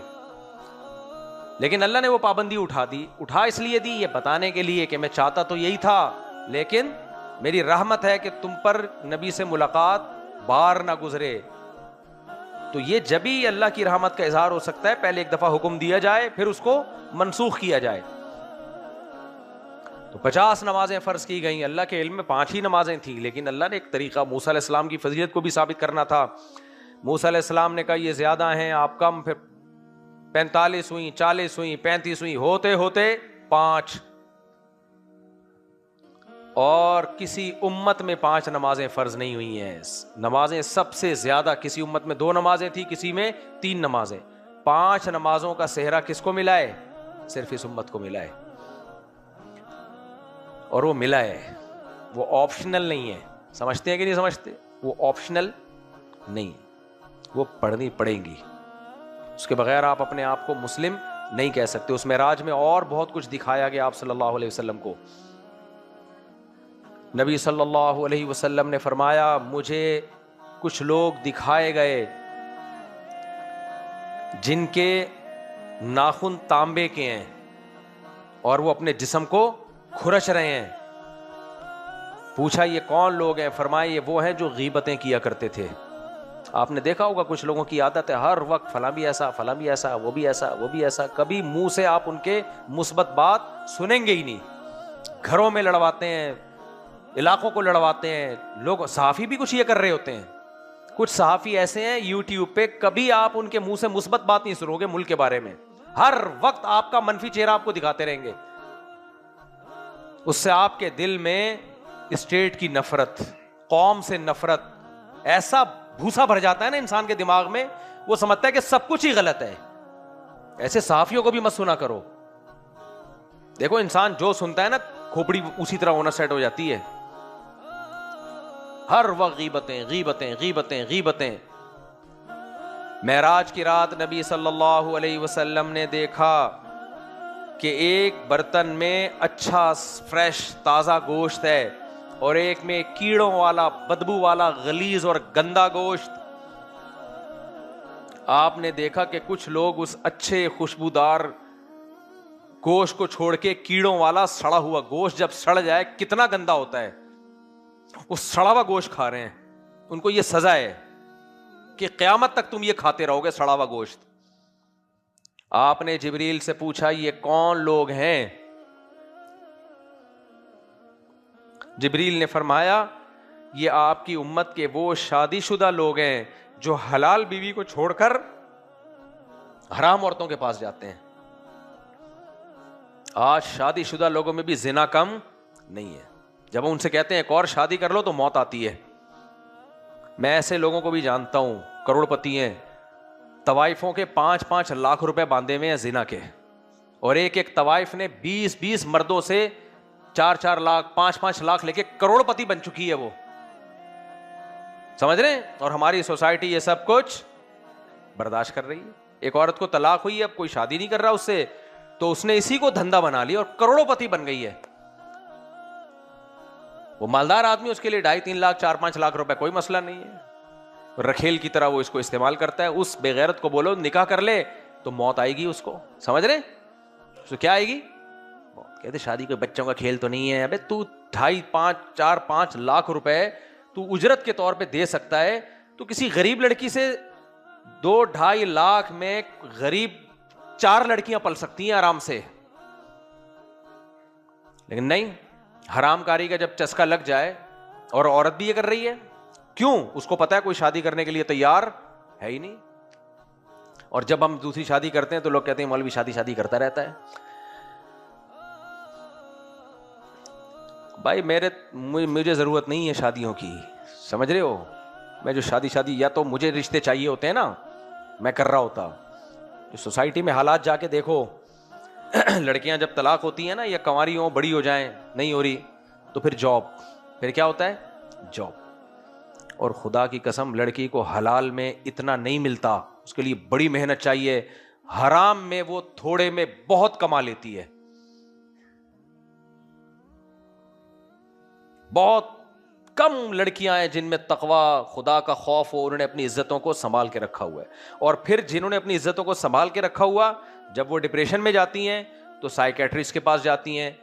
سائیکیٹرسٹ اگر دیندار ہو، نیک ہو، غیرت ہو تو اچھے مشورے دے گا، ورنہ سائیکیٹرسٹ یا سائیکولوجسٹ خود اس کو حرام کاری اور زنا کے مشورے دے رہا ہوتا ہے کہ اپنی فرسٹریشن کو آپ پوری کرو کسی مرد کے ذریعے، اور پھر وہ زنا میں لگتی ہے.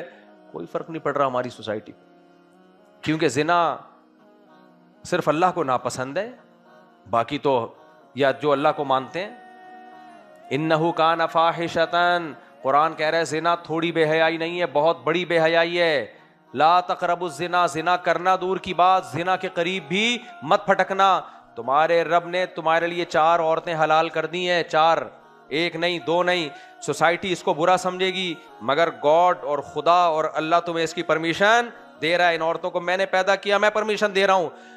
تبھی تو میں کہتا ہوں دوسری شادی میں جتنی مخالفت ہوتی ہے اتنا مزہ ہے، خدا کی قسم. کیونکہ خدا کہہ رہا ہے میری طرف سے پرمیشن ہے. جمشید کہہ رہا ہے کیوں کر رہا ہے بھائی، ستار کہہ رہا ہے کیوں کر رہا ہے. تو جو کام اللہ نے اجازت دی اور سوسائٹی مخالفت کرے اس کے کرنے کا مزہ ہی الگ ہے. میں جب کر رہا تھا تو میری یہی کیفیت تھی, سب خلاف تھے, میں کہتا یار اللہ نے اجازت دی ہے تو مجھے اللہ کی پرمیشن کے بغیر کے بعد مجھے کسی کی پرمیشن کی بالکل بھی ضرورت نہیں ہے. تو کہتے تھے آپ یہ, میں نے کہا جتنا برا بلا کہو گے نا مجھے اور مزہ آ رہا ہے اس. جیسے عاملوں کو برا بلا کہنے میں مزہ آتا ہے, اس طرح دوسری شادی پہ جو تانے ملتے ہیں نا اس میں انجوائے کرو. ابھی کل ایک آ گیا بیچارہ دو کر کے نا, اتنا عجیب سا مجھے لگ رہا تھا مر نہ جائے کہیں یرقان سے, عجیب حالت ہو گئی اس کی, تانے سن سن کے نا یہ ہو گیا. میں نے کہا انجوائے کر یار, سینہ کھول, ایسے گھوم, موسٹ وانٹیڈ اپنی بائک کے پیچھے لکھوا دے. میں نے کہا کمبخت زندگی میں ایک ہی دفعہ تو نے صحیح کام کیا ہے, مجھے نہیں پتا تو نماز پڑھتا ہے کہ نہیں پڑھتا, زکات دیتا ہے کہ نہیں. ایک عورت کو ٹھکانہ دے دیا, حرام سے بچ گیا, ساری زندگی اس کی کفالت کرے گا, اس سے بڑی کیا نیکی ہو سکتی ہے. تو اب انجوائے کر, تانوں کو بولو اللہ کے لیے بھی تو تانے برداشت کرنا یہ بہت بڑی نعمت ہے بھائی اللہ کے لیے. ہاں حقوق بھی پورے کرو, ایسا نہ ہو کہ وہ لٹکا دو جیسے چسکے لینے کے لیے کر رہے ہوتے ہیں کچھ لوگ. تو زنا بہت بری چیز ہے میرے بھائی, زنا اچھا کام بولو نہیں ہے. تو نبی نے دیکھا کہ کچھ لوگ معراج میں سڑا ہوا گوشت کھا رہے ہیں پاکیزہ گوشت چھوڑ کے. تو جو بیوی کو چھوڑ کر طوائفوں کے پاس جاتا ہے, پہلے تو طوائف ایک بہت برا شعبہ تھا, آج کل ٹک ٹاکر لڑکیوں نے اس کو بھی ایک پروفیشن بنا دیا ہے. Girl friend boy friend, girl friend boy friend. ایک ڈاکٹر, میں کلینک میں تھا تو ایک پیشنٹ آیا ڈاکٹر کے پاس, وہ اس بیچارے کو کوئی مسئلہ ہوگا, تو ڈاکٹر نے کہا آپ اپنے پارٹنر کے پاس کتنی دفعہ جاتے ہیں. میں نے بعد میں ڈاکٹر سے پوچھا پارٹنر کیا ہوتا ہے, اس نے کہا پارٹنر جو بھی, میں نے کہا بیوی ہوتی ہے مسلمانوں میں, گدے گھوڑے نہیں ہے یہاں پہ, جو پارٹنر کیوں کہہ رہے ہو اس کو آپ, پارٹنر تو گرل فرینڈ بھی ہوتی ہے. وہی انگریزوں نے جو گند پھیلایا